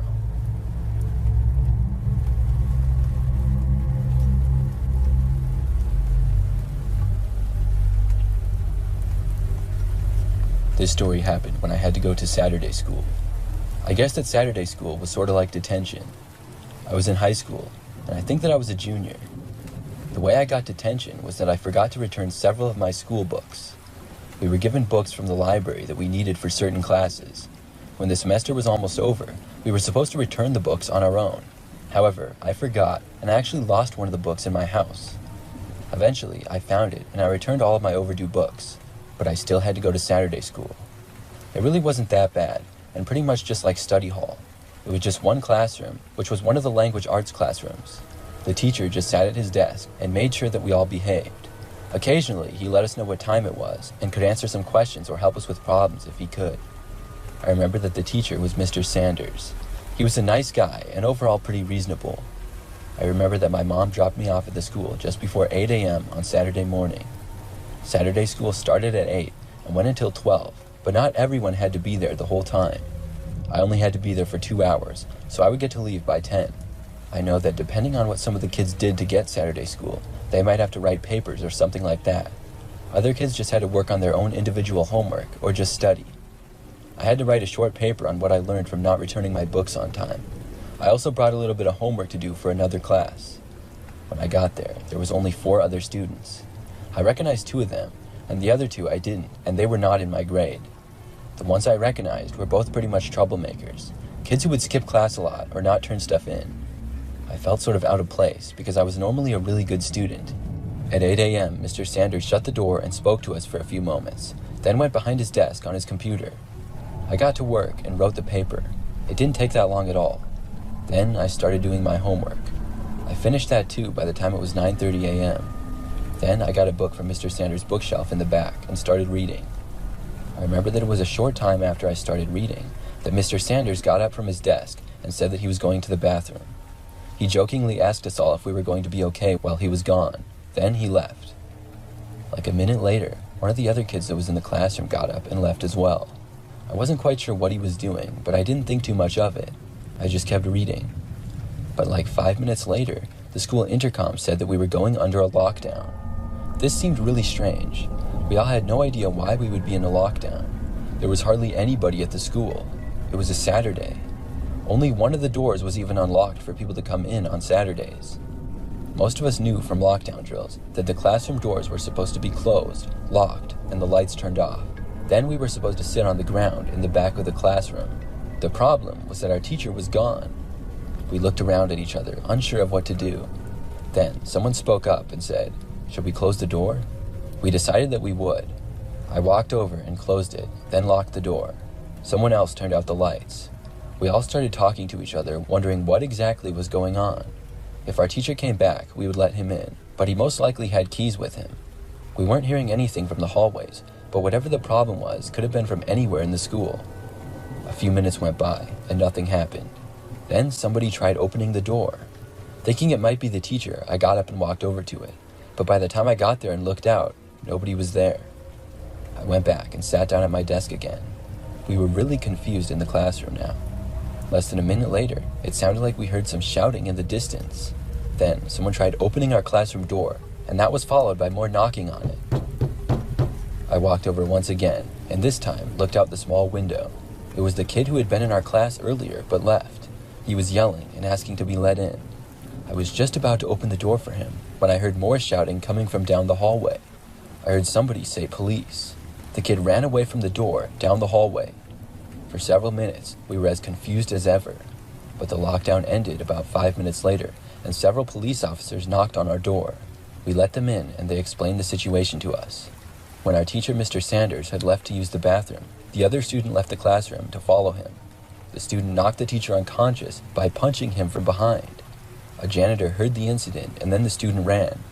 That sent the school into a lockdown, and the police were called. I'm glad that I didn't let that student back into the classroom. Mr. Sanders ended up being okay, but he had to go to the hospital with a minor concussion. I'm not sure what that kid's problem with Mr. Sanders was exactly, but I did hear that he had been suspended earlier in the year for fighting. That was the only time I went to Saturday school.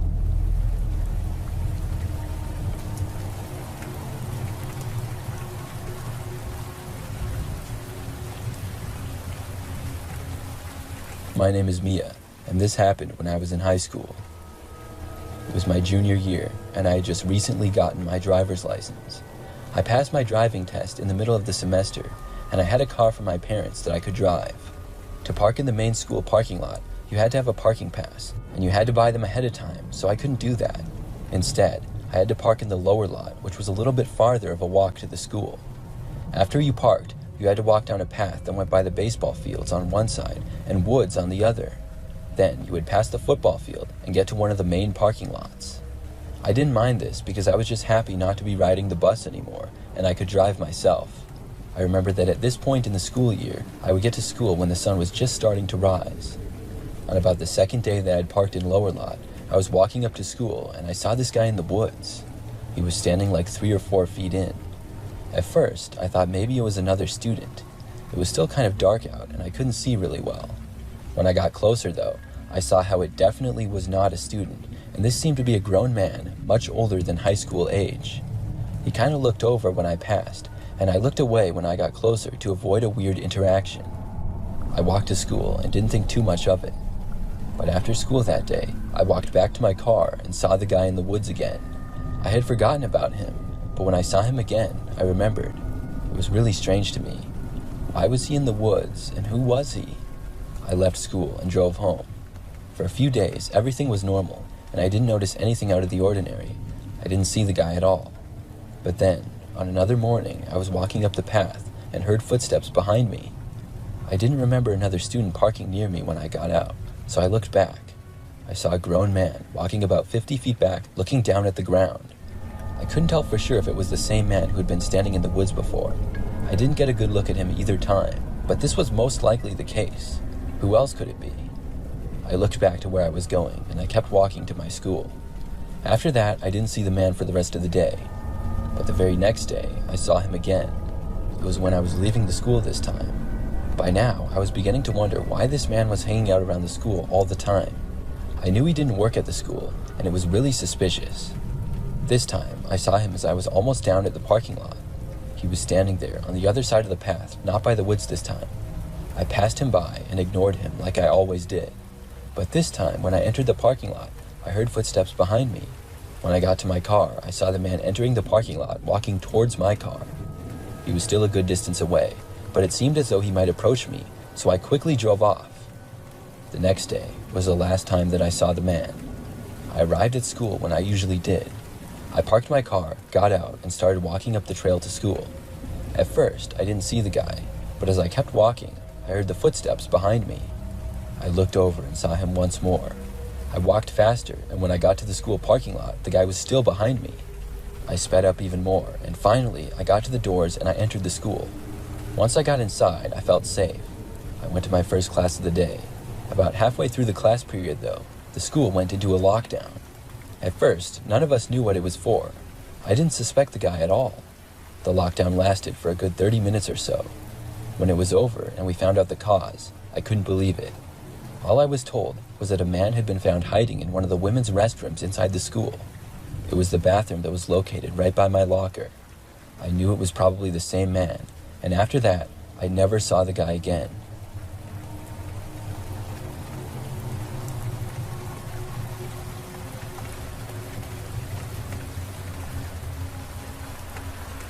This story took place about 5 years ago.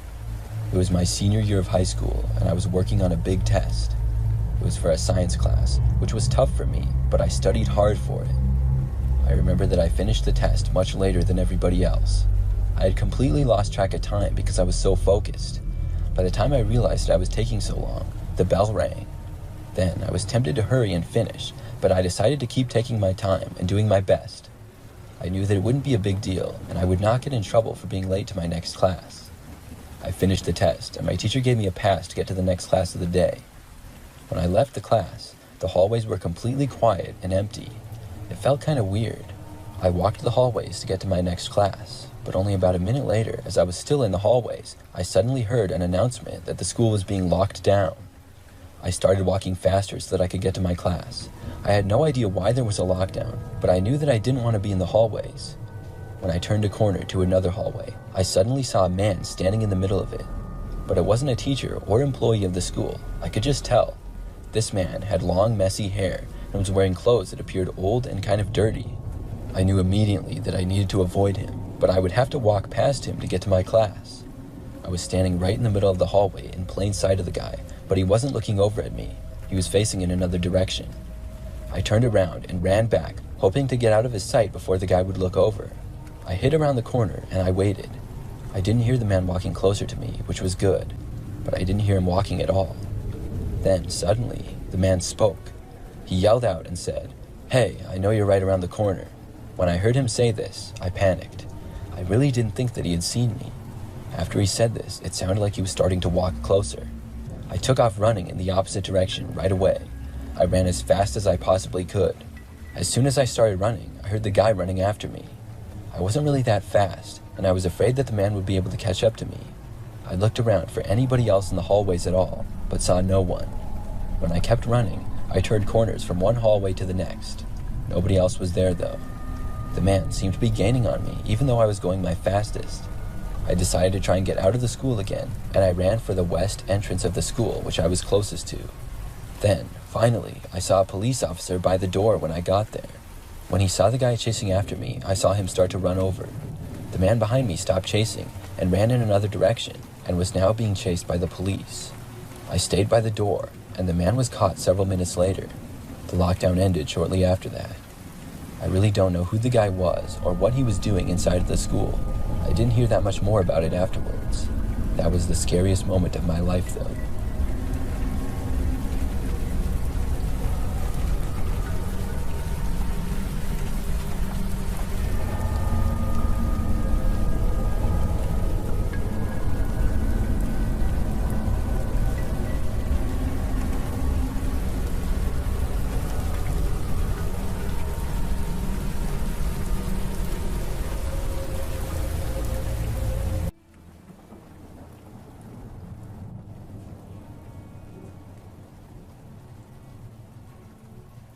My coworker, who was also my best friend, had just bought a new gaming PC and kept talking about it all week. I couldn't afford anything like that, so he offered to lend me his old setup. He said I could come by and grab it whenever since I had a key to his place.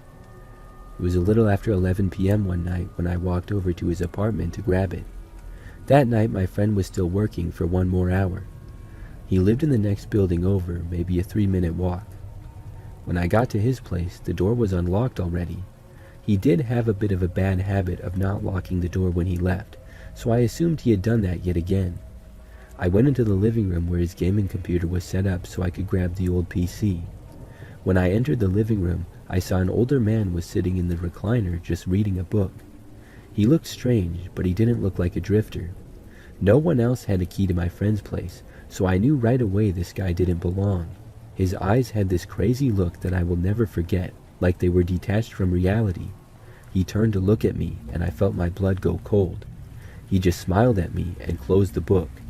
He stared at me like that for a few seconds before standing up and opening his arms out like he wanted a hug. I totally forgot about the PC, and I just sprinted out the door back towards my apartment after he started coming towards me for a hug. When I got back to my place, I called 911, and I stayed on the line with the dispatcher as they told me to lock myself in my room. Not long after, I heard a knock on my door for a few seconds before nothing. My bed is in the middle of my room, and the head of my bed is right underneath a window on ground level. I stupidly sat up against the window, wanting to see my whole room. I had my pocket knife with me, and I was holding it tightly in my hands as I sat in panicked silence. Suddenly, directly behind me, I heard a loud crashing noise as the crazy man broke my window from my backyard. I felt his arm then wrap around my neck as he started dragging me through my broken window, the shards of glass cutting into my skin. I slashed and stabbed my knife behind me blindly, and I heard the man curse in pain as his grip loosened. I stabbed his arm a couple times before wriggling myself from his grasp. Thankfully, the police arrived quickly, and they managed to get there as he was still dealing with the pain from the stab wounds in his arm, and the police managed to tackle him as he tried to run. The man was cuffed and placed in a patrol car, and I was taken to the hospital for the injuries I sustained from the glass on my window. The man didn't talk much at all before going to jail, and he said nothing useful. Neither me nor my best friend knew the man, but we assumed that he was there waiting for my friend to come home, and had his plan screwed up by me going to get the gaming computer.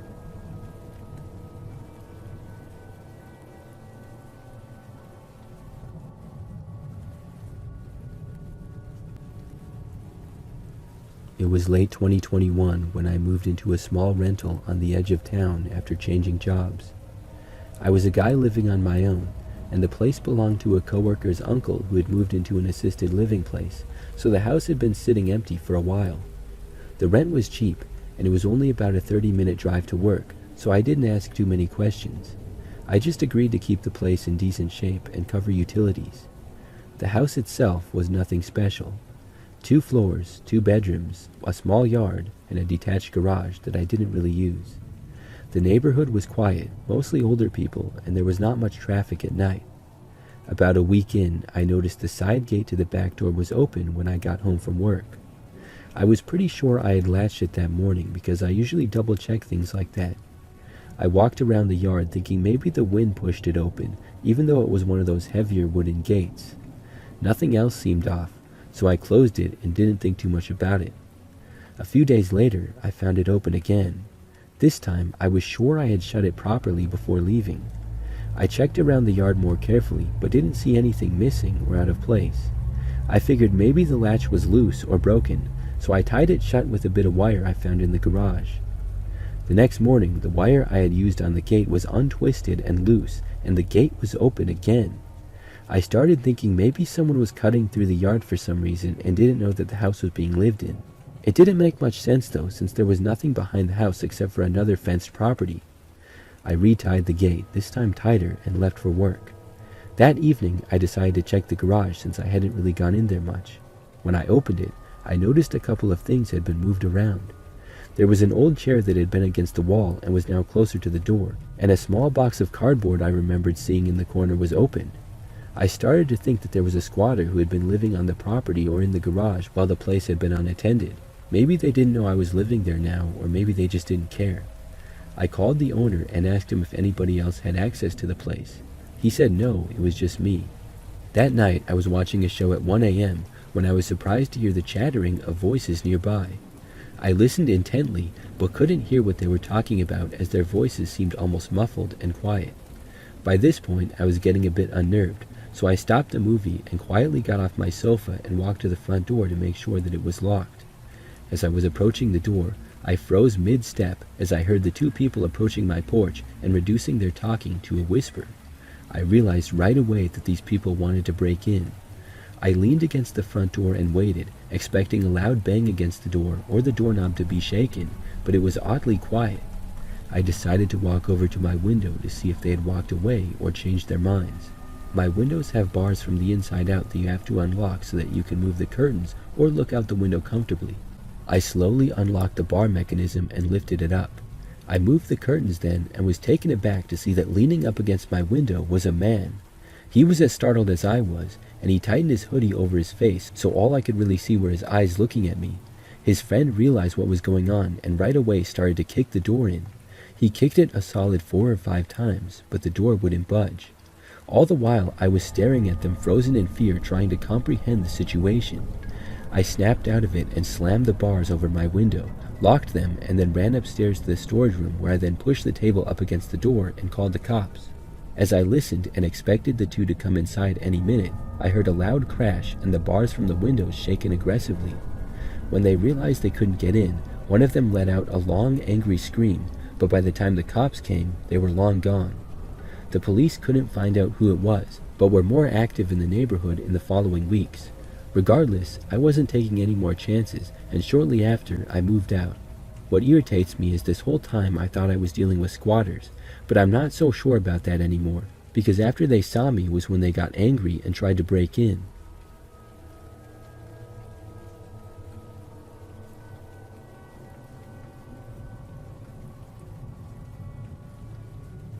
This is one of my only scary experiences. It happened when I was 13 or 14. I was on vacation in England with my parents, my uncle, and his then girlfriend. We rented an Airbnb in Oxford for 3 nights, and it was on the first day.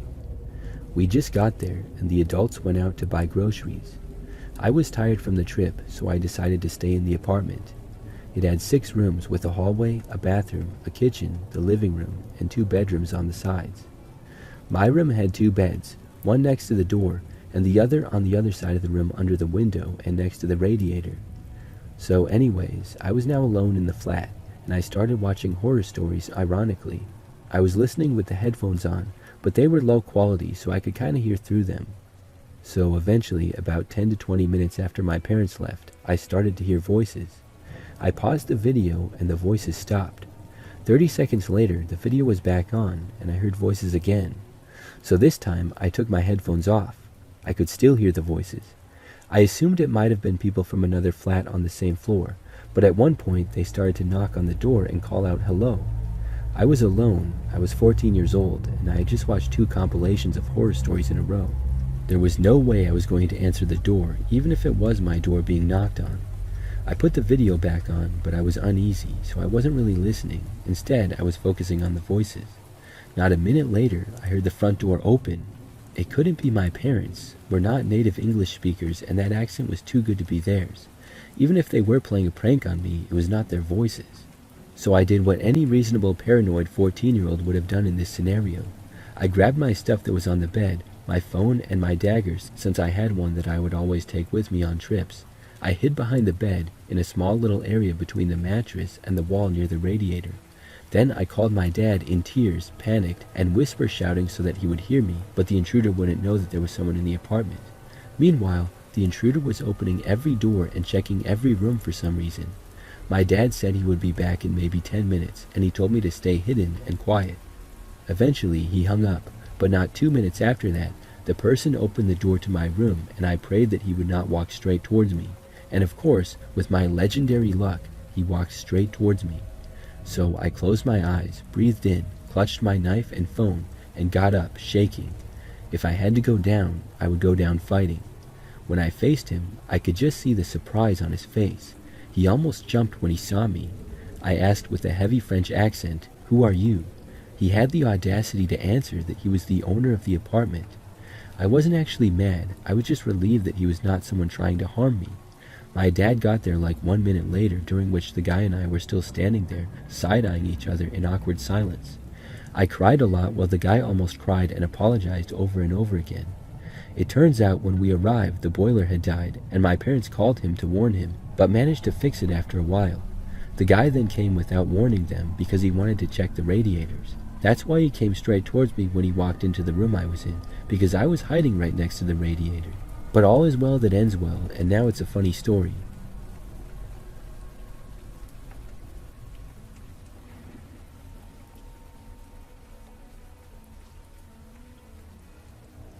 This happened around late fall 2018. My parents had started traveling more for work, and every now and then I would stay at home alone in the house for about a week to watch over things. It was a quiet area, not rural, but not busy either. There were long stretches of road with only a few houses, and behind ours was a patch of trees that turned into a forest. I wasn't exactly fearless at my age. A year before, I had someone follow me while I was out running, and it stuck with me. Still, being at home usually felt fine. We had 2 large hunting dogs, and most of the neighbors kept to themselves, but looked out for anything unusual in the neighborhood. A few days before my parents left that time, someone mentioned a car being broken into a couple of streets over. It was enough to make me double-check the locks at night. My parents brushed it off, said stuff like that happens everywhere, and reminded me that we had security lights and dogs. On the 4th day of being home alone, I had to run out to grab some groceries. I went later than I should have, just before it got fully dark. The store wasn't far, so I walked, and I took the usual way back, cutting through a side street that connected to my neighborhood. On the way back, I noticed a man sitting on a bench. I didn't think much of it until I passed him and then heard footsteps behind me. At first, I assumed that he was just heading in the same direction as me. I just kept walking, trying to act normal, but I could feel him still following me. When I reached the corner near my house, I saw one of my neighbors outside taking out the trash. I walked straight towards him and said something random just to start a conversation. The footsteps behind me stopped. I glanced back quickly, and the man had already turned around, walking away fast. I told my parents later, and like usual, they told me I would be fine with the security lights and dogs. That night, I stayed downstairs with the dogs. Around midnight, everything was quiet. The dogs were lying near the couch, half asleep. I was on my phone when I heard something outside, a soft tap against the back window. A few minutes passed. Then there was another tap, this time from the side of the house. Someone was going around the house to each window, tapping on it or checking if it was unlocked. I turned off the lights without thinking and just stood there, listening to the next taps. Another knock, louder this time, on the front door. I could see the door from where I stood. A shadow close enough that it blocked the streetlight was right in front of the door. The door handle shook slightly, like someone tested it. I went back into the hallway, trying not to make a noise. My phone was already in my hand. I thought about calling the police, but I called my parents instead. There was a sudden bang against the door, hard enough to make the frame creak. The dogs started barking then, loud and sharp, but they stayed close to me instead of running up to the door. Another bang on the door, and then another. Whoever was outside wasn't trying to be quiet anymore. I ducked into the small laundry room and shut the door, locking it. My hands were shaking so badly I almost dropped my phone. My mom picked up after a few rings finally. They could hear the banging through the line, and I told them while starting to cry that someone was trying to break into the house. The banging kept going the whole time I was on the phone, and at one point it sounded like someone hit the window next to the door. My mom told me to stay where I was and not to come out no matter what. My dad was already calling every neighbor who lived nearby, as the police would take too long to get there. After what felt like forever, I heard a car pull up outside, and then voices shouting at the man who was trying to get through the front door and window next to it. A minute later, there was a knock on the laundry room door. It was my neighbor who had a key to our house. When I came out, the front door had a dent near the handle, and the window beside it was cracked. My neighbor said they saw someone run into the backyard when they pulled up, heading towards the trees behind the house. They didn't bother to chase him in fear of being ambushed by him in the darkness back by the woods. We walked around outside later with flashlights once more neighbors arrived, and we had a big group, but there was nothing else to see. Just footprints in the garden near the back fence which the intruder must have climbed over to escape into the woods. My parents didn't let me stay alone in the house after that, and always had a plan for me to have some other adult staying with me.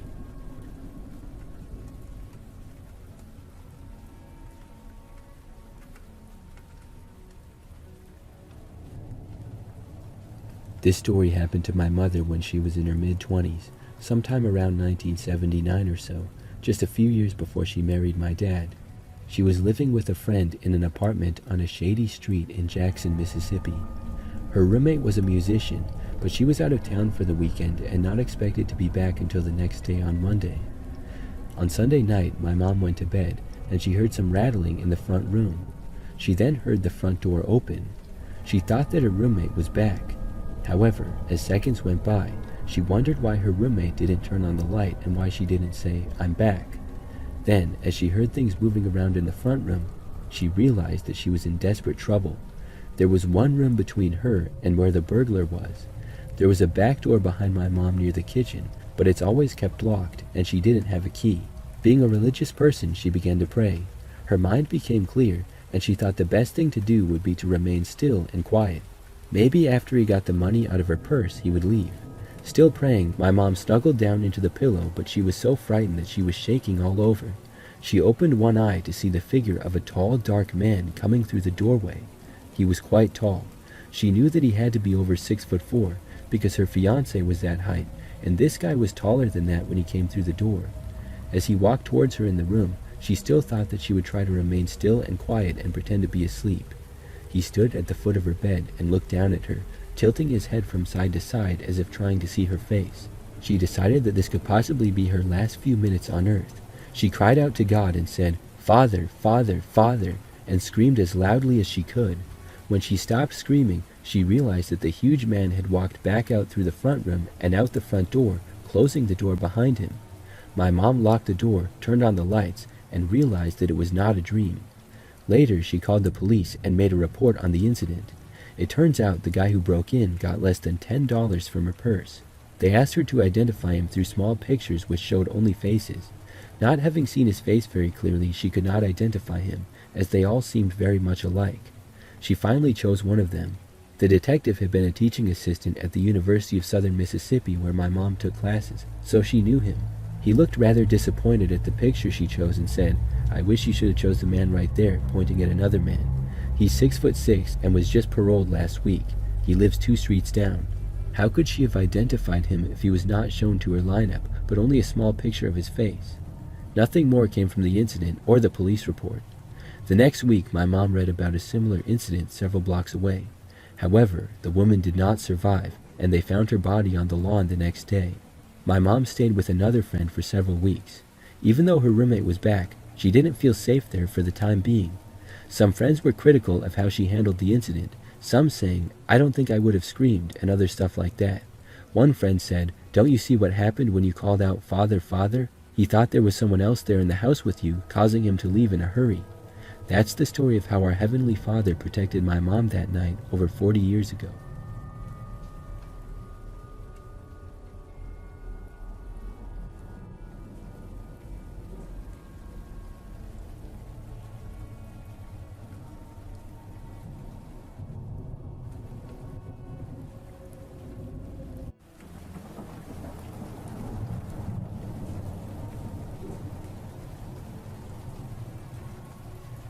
This happened when I was 15 years old and a sophomore in high school.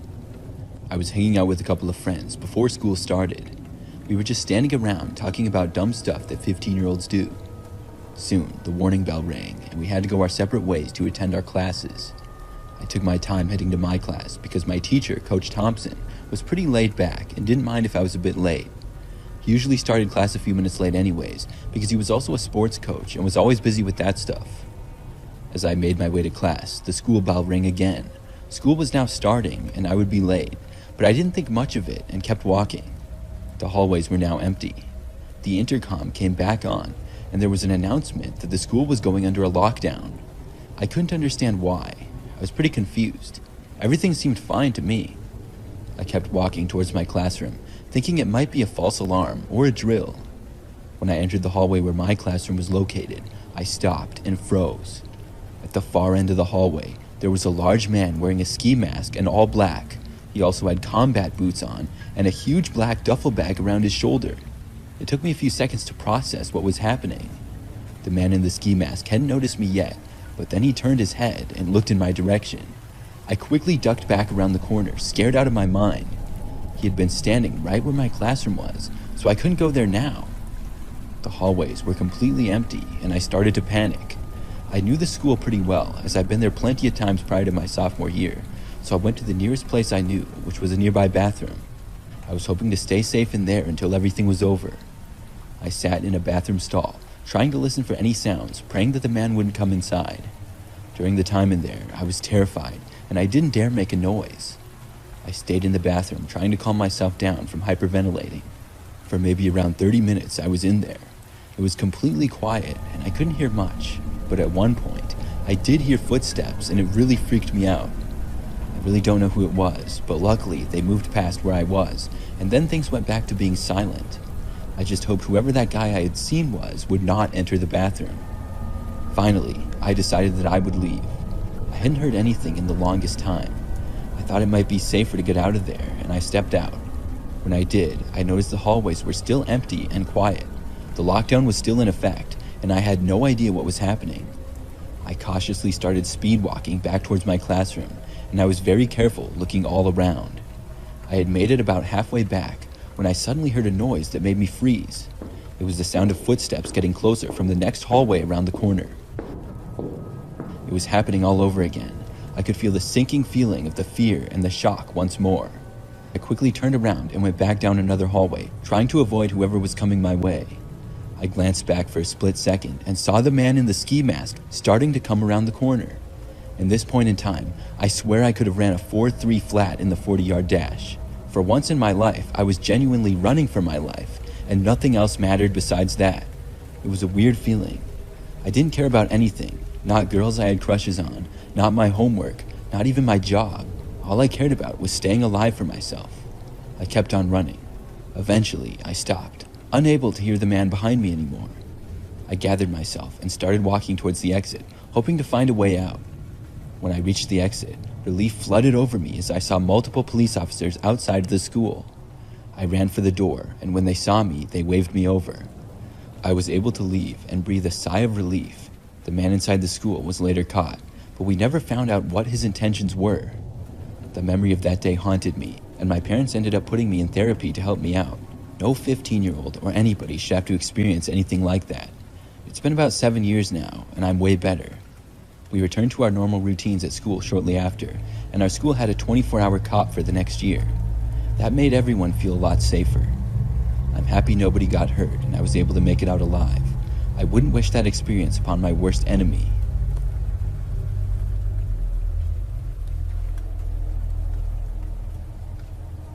So this is a story about when I was 18 years old, and I had a personal encounter with a man who caused a lockdown at my school. It all started during the 4th hour of the school day. I was sitting in class, barely awake, when suddenly a noise came over the intercom. The principal said, "Attention students and staff, this is a code red lockdown. Please follow lockdown procedures immediately." My heart sank, as I would assume everyone else's did when hearing this. Our teacher then started telling us where to go. We all had to huddle up in the corner of the room. She then closed and locked the classroom doors and turned out the lights. At this point, everybody started whispering, wondering what exactly was going on. Obviously, we all wanted to know why we were under a lockdown. One of the kids in the class asked the teacher, but she wouldn't tell us. She only told us to stay quiet.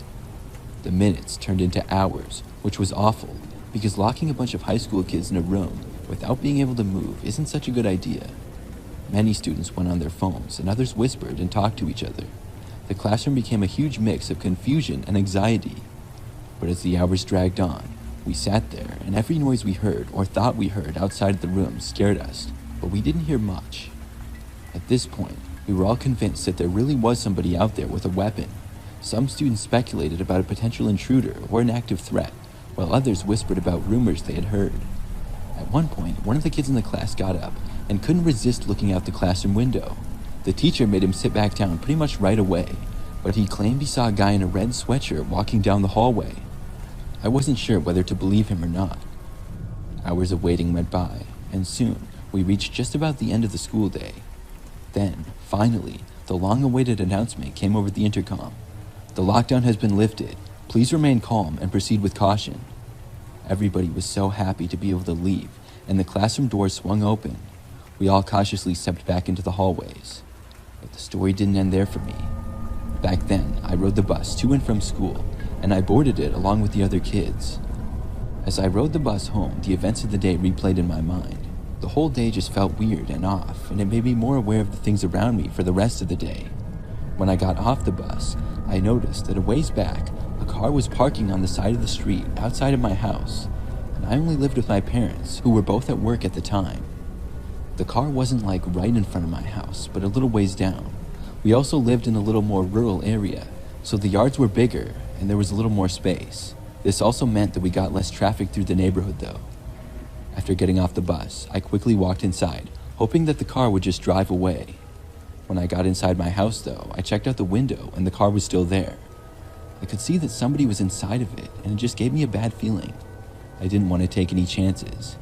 I called my parents, casually asking when they would be home, hiding the anxiety in my voice. They mentioned that they would be a couple of hours, which did not help my situation. I did not tell them about the car on the side of the street, because I didn't want them to worry, and I hoped that the car would drive away soon. Alone in the house, I hid by the window, peeking through the curtains. The car outside wouldn't leave, and it freaked me out. Trying to distract myself, I turned on the TV and put on a sitcom, but my eyes kept darting back to the creepy car outside. It just wouldn't leave. I decided that I wasn't going to look outside anymore. It wasn't doing me any good. Maybe 10 minutes passed, and I was just watching the TV. But then I heard a door closing outside. It was a car door. I quickly looked back out the window again, and this time saw a man getting out of the vehicle. He was wearing a red sweatshirt. I watched him start to walk up, right into our front yard. I ducked down and then ran away, sprinting for my bedroom. I got inside, closed my door, and hid under my bed like a little kid. I was terrified. My heart was racing, and I didn't know what to do. A few moments went by, and then I heard another sound. It was a knocking at my bedroom window. That just about made me jump up. Immediately, I took out my phone and dialed 911. Whoever was there was definitely up to no good. I told the operator exactly what was going on, and I was told that the police would be there shortly. In the meantime, I wasn't hearing any noises, and the man had knocked on my window just the one time. I was still scared as could be though.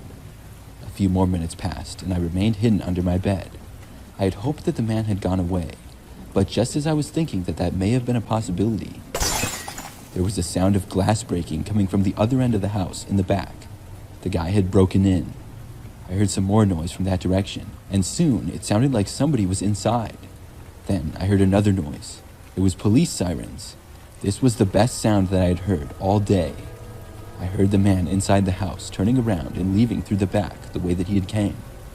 Less than a minute later, the police were there. Long story short, they actually caught the guy running away in the neighbor's backyard. The same man was also in fact the cause of the lockdown at my school earlier. Apparently, he had somehow gotten inside the school, probably before it started for the day. Somebody spotted him inside and the school went under a lockdown. I don't know how, but he was able to evade everybody and then leave the school without getting caught, likely escaping out of an open window. I still can't believe how he went to my house of all places afterwards. It makes me think that possibly the guy was stalking me. Either way, I'm glad I don't have to worry about it anymore.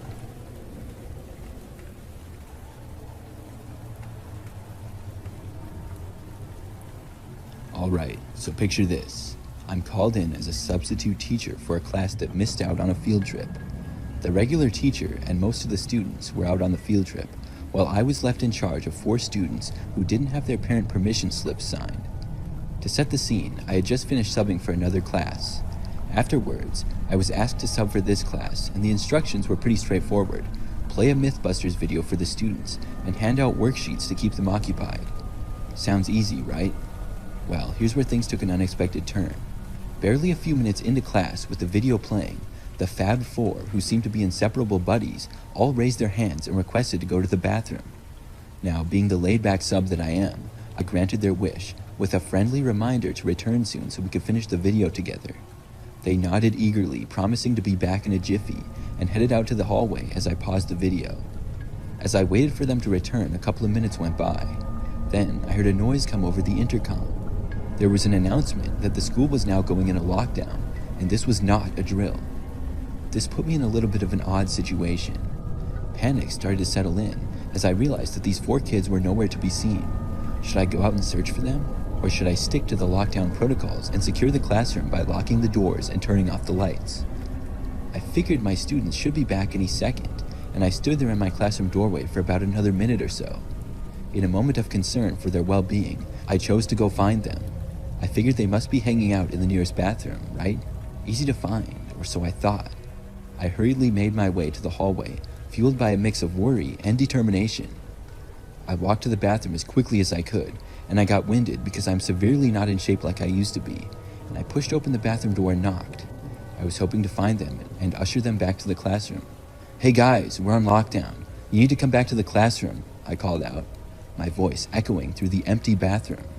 But to my surprise, there was no response, not a peep. As confusion grew, I cautiously pushed the bathroom door open wider, half expecting them to jump out. But that wasn't the case. The bathroom was empty. Not a single person in sight. My heart sank. Where on earth did these students go? I couldn't dwell on it for long though, because my priority was to get back to my classroom. If the students had wandered off, then that was their fault. They would likely be found by another faculty member. With a mix of anxiety and haste, I retraced my steps, making my way back to the classroom that I was in charge of. I went inside and remained by the door. 10 long minutes went by, which felt like a whole hour, and still there was no sign of my students. Just when I was about to lose my cool from all the suspense, I heard this weird noise coming from inside the classroom. I quickly scanned the room, hoping to figure out where it was coming from, but there was nothing there, just an empty and super quiet classroom. I tried to tell myself it was just my mind playing tricks on me, but then I heard it again. This time, my eyes locked onto this person crouched behind a desk at the back of the room. I cautiously approached, my voice trembling when I asked, "Who's there?" I was praying it was just a student playing an elaborate prank, but to my dismay, the figure that rose up from beyond the desk was no student. It was a man, a complete stranger, and certainly not a student. I freaked out and sprinted out of the classroom immediately, desperate to find help. Now, as a grown adult, you're probably wondering why I bolted and didn't stay in the room and fight him. Well, like I said, I'm not as young as I used to be, and I'm not in shape, so the odds of me winning a fight protecting myself are like 4 out of 10. I pounded on the door of the nearest classroom, and thankfully, the teacher opened the door. Their expression quickly turned to concern as they listened to my explanation of what had happened. Without wasting a second, they dialed the school principal and alerted her about the new situation. Soon enough, the school became filled with activity as police officers were everywhere in the hallways. It turned out that the stranger I had encountered was the very person the school had been locked down for. He must have snuck into my classroom when I was down the hall looking for my students. This realization made my mind go black as I thought about all the possibilities that could have happened if I didn't run away from my classroom. It turned out that the missing students had taken refuge in another teacher's classroom. Nobody had thought to inform me though. Rumors began to circulate that this intruder had ulterior motives, with whispers of him searching for someone specific or possibly carrying a weapon. The details remained vague, and the school kept the information tightly under wraps. Looking back on that day, I'm just grateful that everybody was okay. After that crazy incident, I needed some serious time off. When I finally went back to teaching, I had a whole new perspective. I will certainly never forget that day.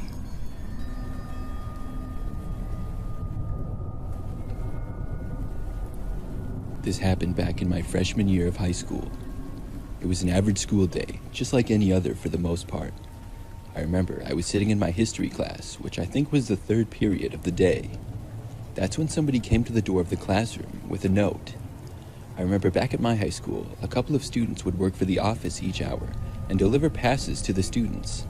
The passes would usually be for the students to leave school for things like dentist appointments or whatever. When the student got to our class, she handed the note to my teacher, Mr. Watterson. He read the note and then called my name. I was really surprised, because I wasn't aware of having any reason to leave the school that day. I thought maybe I forgot about a dentist appointment or something, but my mother hadn't mentioned anything, and I know she would have. When my name was called, I looked around and then got up and slowly walked to my teacher. He said something like, "See you later, pal, here's the homework." Then, he grabbed the assignment from his desk and handed it to me. I took the note, which also served as a hall pass, and left the classroom. I remember that's when I read the pass for the first time. The note said something like, "I will be here to pick you up for your appointment at 10:30. Mom." I guess I had an appointment of some sort. It just seemed a little bit strange to me. Still, I guess I was happy to be leaving school. I walked through the empty hallways, making my way to the side entrance. There was a parking lot there, which is where people would get picked up by their parents. I got to the doors and went outside into the parking lot. There, I saw a minivan, but it wasn't my mother's van. It was a different model and color. I figured it was somebody else's parent, and my mother wasn't there yet. The time was not quite 10:30, but I think it was like 10:28 or something. I don't remember exactly. I stood there, looking around, waiting for my mother to get there. And then I saw the minivan that was sitting there with the engine running, and the front passenger's window started to roll down. I looked and saw a woman turn her head over and look at me. We made eye contact, and I could tell that she was going to say something. Then she did. The woman said that she was there to pick me up, and my mother had asked her to. She then said that she was a friend of my mother. I had never seen this woman before in my life, though. I may not have been the brightest kid in the world, but I sure wasn't that stupid. I was extremely skeptical. I asked the woman how she knew my mother exactly, and the woman replied saying something like, "We're just old friends." I then told the woman that I didn't feel comfortable going with her, and I was going to wait for my mother. The woman tried to get me to just go in the van. I then turned around to head back into the school. This situation was starting to feel really sketchy. The problem was, when I got back to the side doors of the school, they wouldn't open. The doors were locked. I had forgotten that all doors to the school were locked during the school day besides the front main entrance. Then, things got worse. I looked back to the van to see a side sliding door start to open up. I wasn't aware that anybody else had been inside of it. A man emerged and started walking towards me. The van was maybe 50 feet away at this point, as I stood right outside of the side doors to the school.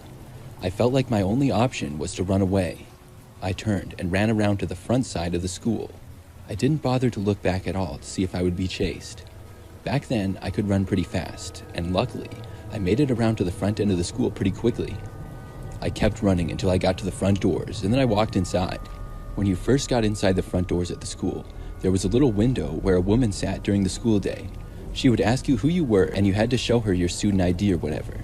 She asked me for my ID, and as I got it out, I tried to tell her about what had just happened. I must not have explained it very well though, because she seemed pretty confused, and to be honest, the whole situation was pretty confusing. I got a hall pass from my mother to leave school for an appointment that I didn't know what it was. Then my mother wasn't there, but another woman was, and asked me to go with her. Then a grown man popped out of the side of the van.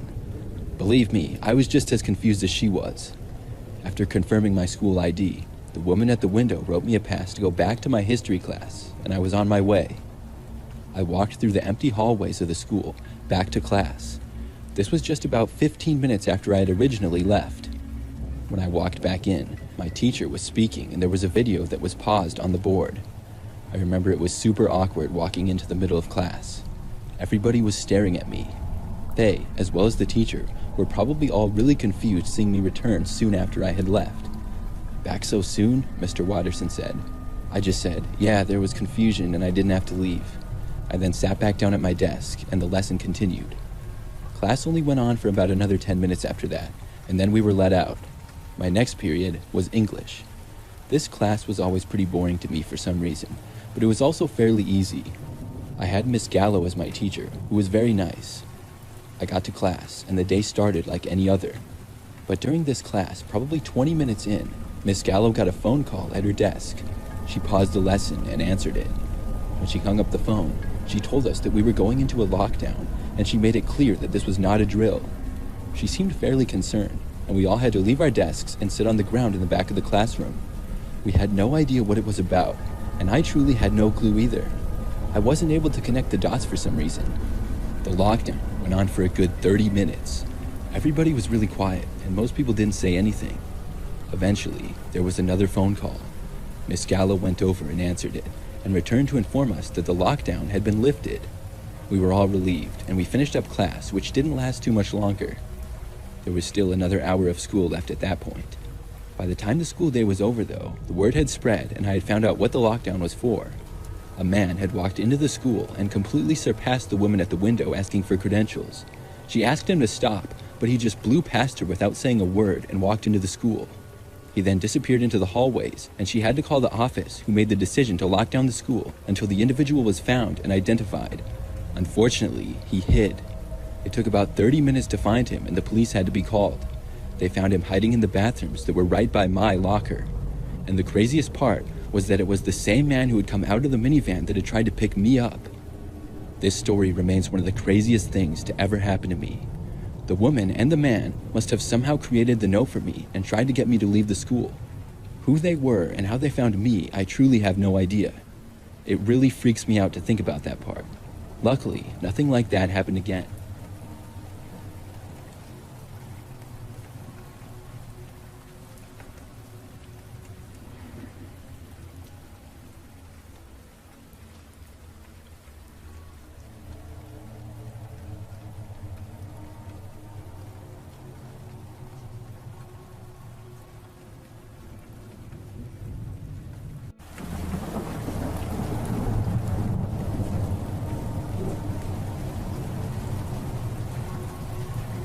This happened back when I was in 10th grade.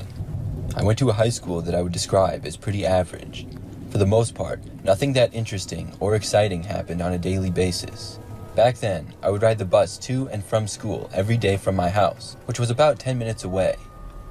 One day in the spring, I was in my third period class. It was a writing class, and I always found it really boring. This day in particular was like many others. Towards the end of class, with maybe 20 minutes left, I got up and asked to go to the bathroom. My teacher said yes, and I left the classroom. I walked down the empty hallway to the bathrooms. They weren't that far away, just at the end of the hall and around a corner. As I was inside using the bathroom, I heard the door open. Nobody walked in though. Instead, I heard them say, "Is anybody in here?" When I heard this, I was confused. It was a bathroom with multiple stalls, so why would they ask that? I did not answer, and after like 2 or 3 seconds, the door shut. Whoever it was had left. It seemed like it was probably a teacher. I finished up, and as I was at the sink washing my hands, I heard the school intercom beep. Then there was an announcement that the school was now in a lockdown. I remember they said that this was not a drill. I felt a little bit nervous when hearing that. Maybe that's why someone had asked if anybody was in the bathroom. I wasn't quite sure what to do. Was I supposed to stay in the bathroom or go back to the classroom that I had been in? I figured that it would be best to go back to the classroom. My teacher was probably wondering where I was. I left the bathroom, but I didn't want any teachers to see me, or I was afraid that I would get in trouble. When I got into the hallway, I saw that it was completely empty still. Things were also very silent. I walked down the hallway to go around the corner and back to the hall that my classroom was in. However, I heard footsteps as I got near. I wasn't sure who it was. Probably a teacher. I decided to move back and hope that they wouldn't see me, but the footsteps continued to get closer. I then walked back down the hallway and quickly turned the first corner to another hallway. When this happened, I heard the footsteps speed up. I was 100% sure now that they were following me. They didn't say anything though. I started moving even faster, and the footsteps got faster as well. Then, I started to realize that maybe this wasn't a teacher. Maybe this was somebody who wasn't supposed to be in the building. I turned another corner and was looking around for anywhere to go to get away. I happened to see a door that was open a little bit. I quickly got inside as the footsteps approached from around another corner. I shut the door, and at first, I couldn't see anything. The lights were off, but it looked like I was in some kind of closet. There was a bunch of stuff in there, like extra desks and boxes. I couldn't see well at all, but I could make out those things. I was completely silent, even holding my breath. I could still hear the footsteps, and they continued to get closer and closer. Eventually, they reached right outside of where I was, but they just walked past. I felt so much better when I heard that. I could hear them walking farther away down the hall at the same fast pace. The footsteps got quieter and quieter as they moved away. It then got very silent. I was feeling better and feeling like whoever that was now gone and it would be safe to leave. Just to be sure though, I was waiting a little bit longer. Then, out of nowhere, I heard a noise. But it was coming from behind me, inside the room that I was in. I turned around just in time to see a man in there, coming around one of the boxes. I couldn't see any details of who it was because of how dark it was in there, just that it was a man. I ran for the door as fast as I possibly could. Luckily, I was only a few feet away. I opened it and ran out into the hallway. I didn't look back and sprinted in the direction down the hallway that the footsteps had walked. Within a minute, I saw a man walking. He turned around looking confused. It was one of our teachers. I recognized him. I told him that there was a man hiding in the closet. We both went towards the front of the school where the main offices were. We were let into a room, and I found out that the police had just arrived. Within 20 minutes, they had found the man who had moved and was now hiding in a bathroom. He was in fact not supposed to be in the school, and was the whole reason that we had been under a lockdown. The footsteps that I had heard were just a teacher. I can't believe that I hid in the same room as that guy. Looking back, I definitely should have just walked straight back to my classroom.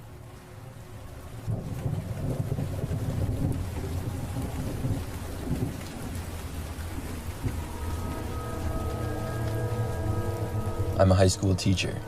I teach math, and my classroom is on the first floor of the school. I've always had the classroom decorated with posters and other fun things to make it more interesting for the students.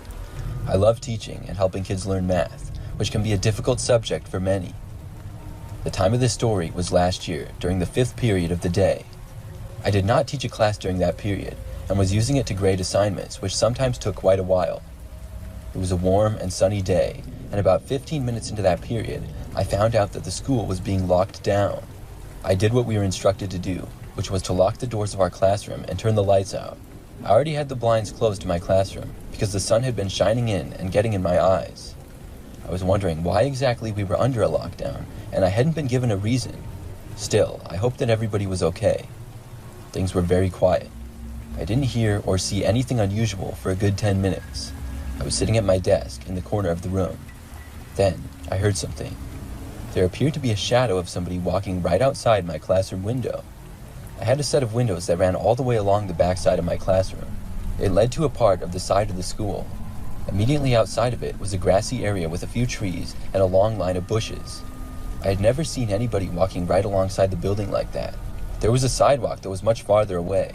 Still, I could only see their shadow and not actually who it was, but it appeared as though it was a man. Right away, I had a bad feeling. Could this be why we were under a lockdown? Just after thinking that, I remembered something else. One of my windows was actually open. It was such a nice day that I had opened the window a little bit after the last class period had ended. It was on the opposite corner of the room from where I was. Should I risk it and get up from my desk? I would have to run all the way over there and then close the window. The man outside was also moving in that direction. It was clear that I wouldn't make it there before the person did, and I hoped that they would just walk past. But when they reached the window, I heard it start to raise. I saw a man's arm, and then I ducked down. I hid underneath my desk, where you would normally put your feet. Luckily, there was a wall blocking me from the other side, so the guy wouldn't be able to see me unless he came over here. But had he heard me? I wasn't sure. I tried to be as quiet as I could. I heard the man enter the classroom and stay by the window for a few minutes. My heart was racing. I didn't know what to do. I wanted to contact somebody, but I didn't want to make any noise. I was listening very closely to see if the man would move at all. He seemed like he was staying in the back opposite corner of the classroom.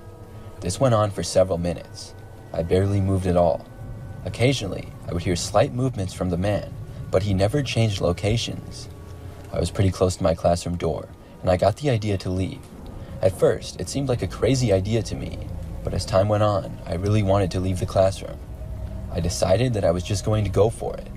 Before I could, though, I heard the sound of the man moving. He was getting up and walking closer to me. My heart sank.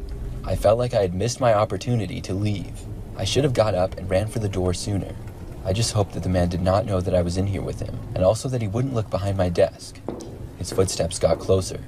Instead of walking over to where I was, though, he walked over to where the door of my classroom was. He remained there for a minute or so. Then, I heard the door being unlocked, and it opened. The man had actually left. The door closed behind him, and I waited for a few seconds before getting up and running back over to the door to lock it. Then, I called into the principal to let him know what had happened. I remained in my classroom, and about 10 minutes later got a phone call and was told that everything was now fine. The lockdown was lifted, and thankfully they had located the man. He had been seen suspiciously walking around campus, which is what caused the lockdown. I can't believe that he got in through my window. I'm sure to keep my windows closed now.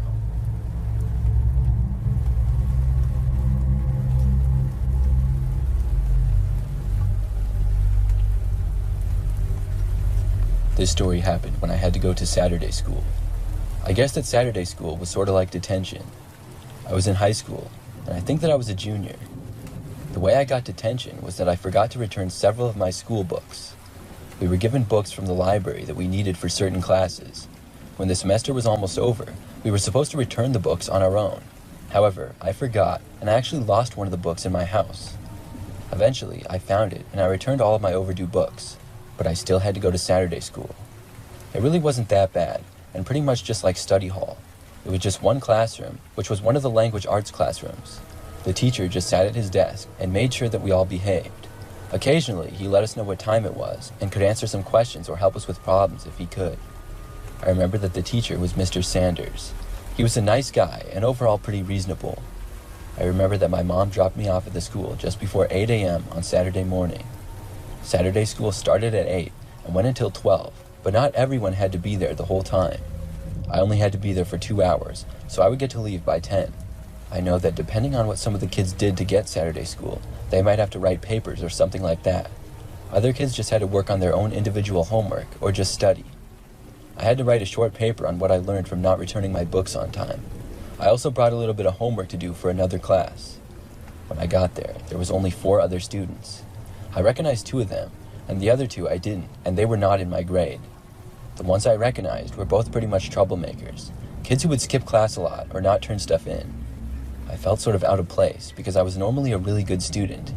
At 8 a.m., Mr. Sanders shut the door and spoke to us for a few moments, then went behind his desk on his computer. I got to work and wrote the paper. It didn't take that long at all. Then I started doing my homework. I finished that too by the time it was 9:30 a.m. Then I got a book from Mr. Sanders' bookshelf in the back and started reading. I remember that it was a short time after I started reading that Mr. Sanders got up from his desk and said that he was going to the bathroom. He jokingly asked us all if we were going to be okay while he was gone. Then he left. Like a minute later, one of the other kids that was in the classroom got up and left as well. I wasn't quite sure what he was doing, but I didn't think too much of it. I just kept reading. But like 5 minutes later, the school intercom said that we were going under a lockdown. This seemed really strange. We all had no idea why we would be in a lockdown. There was hardly anybody at the school. It was a Saturday. Only one of the doors was even unlocked for people to come in on Saturdays. Most of us knew from lockdown drills that the classroom doors were supposed to be closed, locked, and the lights turned off. Then we were supposed to sit on the ground in the back of the classroom. The problem was that our teacher was gone. We looked around at each other, unsure of what to do. Then someone spoke up and said, "Should we close the door?" We decided that we would. I walked over and closed it, then locked the door. Someone else turned out the lights. We all started talking to each other, wondering what exactly was going on. If our teacher came back, we would let him in, but he most likely had keys with him. We weren't hearing anything from the hallways, but whatever the problem was could have been from anywhere in the school. A few minutes went by, and nothing happened. Then somebody tried opening the door. Thinking it might be the teacher, I got up and walked over to it. But by the time I got there and looked out, nobody was there. I went back and sat down at my desk again. We were really confused in the classroom now. Less than a minute later, it sounded like we heard some shouting in the distance. Then someone tried opening our classroom door, and that was followed by more knocking on it. I walked over once again, and this time looked out the small window. It was the kid who had been in our class earlier but left. He was yelling and asking to be let in. I was just about to open the door for him when I heard more shouting coming from down the hallway. I heard somebody say police. The kid ran away from the door down the hallway. For several minutes, we were as confused as ever. But the lockdown ended about 5 minutes later, and several police officers knocked on our door. We let them in, and they explained the situation to us. When our teacher, Mr. Sanders, had left to use the bathroom, the other student left the classroom to follow him. The student knocked the teacher unconscious by punching him from behind. A janitor heard the incident, and then the student ran. That sent the school into a lockdown, and the police were called. I'm glad that I didn't let that student back into the classroom. Mr. Sanders ended up being okay, but he had to go to the hospital with a minor concussion. I'm not sure what that kid's problem with Mr. Sanders was exactly, but I did hear that he had been suspended earlier in the year for fighting. That was the only time I went to Saturday school.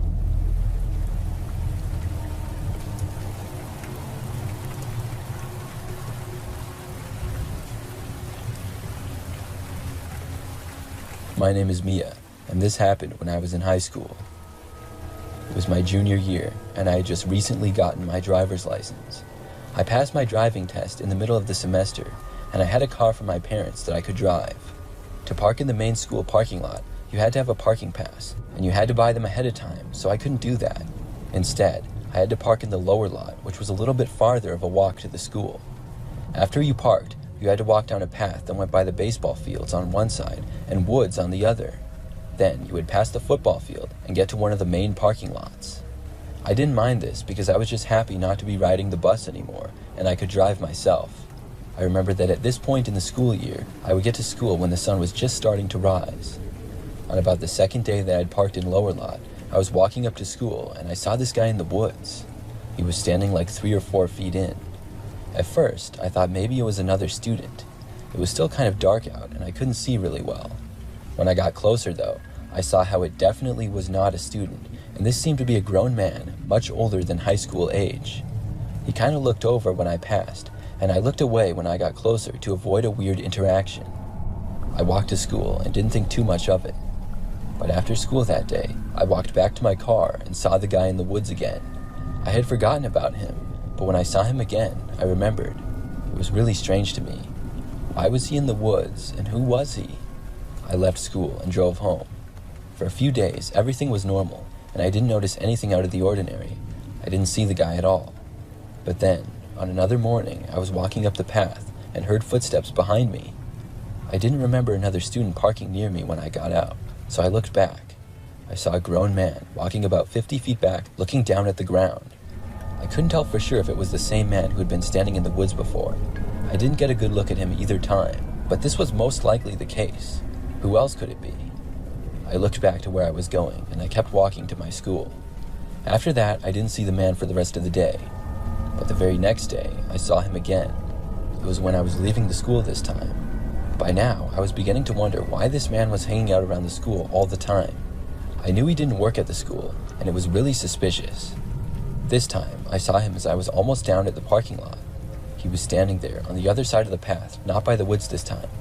I passed him by and ignored him like I always did. But this time, when I entered the parking lot, I heard footsteps behind me. When I got to my car, I saw the man entering the parking lot, walking towards my car. He was still a good distance away, but it seemed as though he might approach me, so I quickly drove off. The next day was the last time that I saw the man. I arrived at school when I usually did. I parked my car, got out, and started walking up the trail to school. At first, I didn't see the guy, but as I kept walking, I heard the footsteps behind me. I looked over and saw him once more. I walked faster, and when I got to the school parking lot, the guy was still behind me. I sped up even more, and finally, I got to the doors and I entered the school. Once I got inside, I felt safe. I went to my first class of the day. About halfway through the class period, though, the school went into a lockdown. At first, none of us knew what it was for. I didn't suspect the guy at all. The lockdown lasted for a good 30 minutes or so. When it was over and we found out the cause, I couldn't believe it. All I was told was that a man had been found hiding in one of the women's restrooms inside the school. It was the bathroom that was located right by my locker. I knew it was probably the same man, and after that, I never saw the guy again.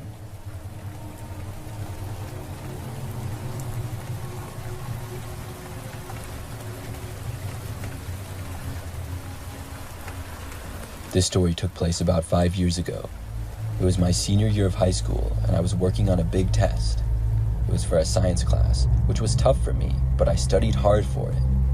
I remember that I finished the test much later than everybody else. I had completely lost track of time because I was so focused. By the time I realized I was taking so long, the bell rang. Then I was tempted to hurry and finish, but I decided to keep taking my time and doing my best.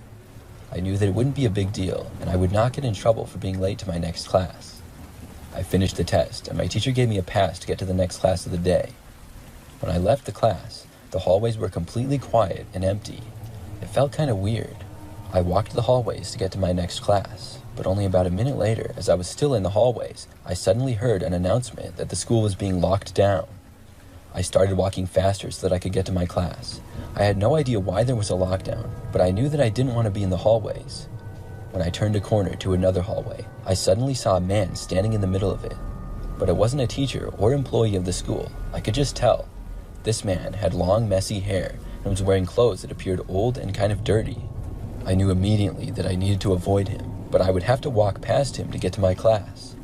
I was standing right in the middle of the hallway in plain sight of the guy, but he wasn't looking over at me. He was facing in another direction. I turned around and ran back, hoping to get out of his sight before the guy would look over. I hid around the corner and I waited. I didn't hear the man walking closer to me, which was good, but I didn't hear him walking at all. Then, suddenly, the man spoke. He yelled out and said, "Hey, I know you're right around the corner." When I heard him say this, I panicked. I really didn't think that he had seen me. After he said this, it sounded like he was starting to walk closer. I took off running in the opposite direction right away. I ran as fast as I possibly could. As soon as I started running, I heard the guy running after me. I wasn't really that fast, and I was afraid that the man would be able to catch up to me. I looked around for anybody else in the hallways at all, but saw no one. When I kept running, I turned corners from one hallway to the next. Nobody else was there though. The man seemed to be gaining on me, even though I was going my fastest. I decided to try and get out of the school again, and I ran for the west entrance of the school, which I was closest to. Then, finally, I saw a police officer by the door when I got there. When he saw the guy chasing after me, I saw him start to run over. The man behind me stopped chasing and ran in another direction, and was now being chased by the police.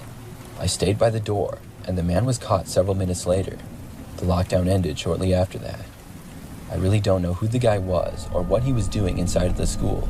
I didn't hear that much more about it afterwards. That was the scariest moment of my life though.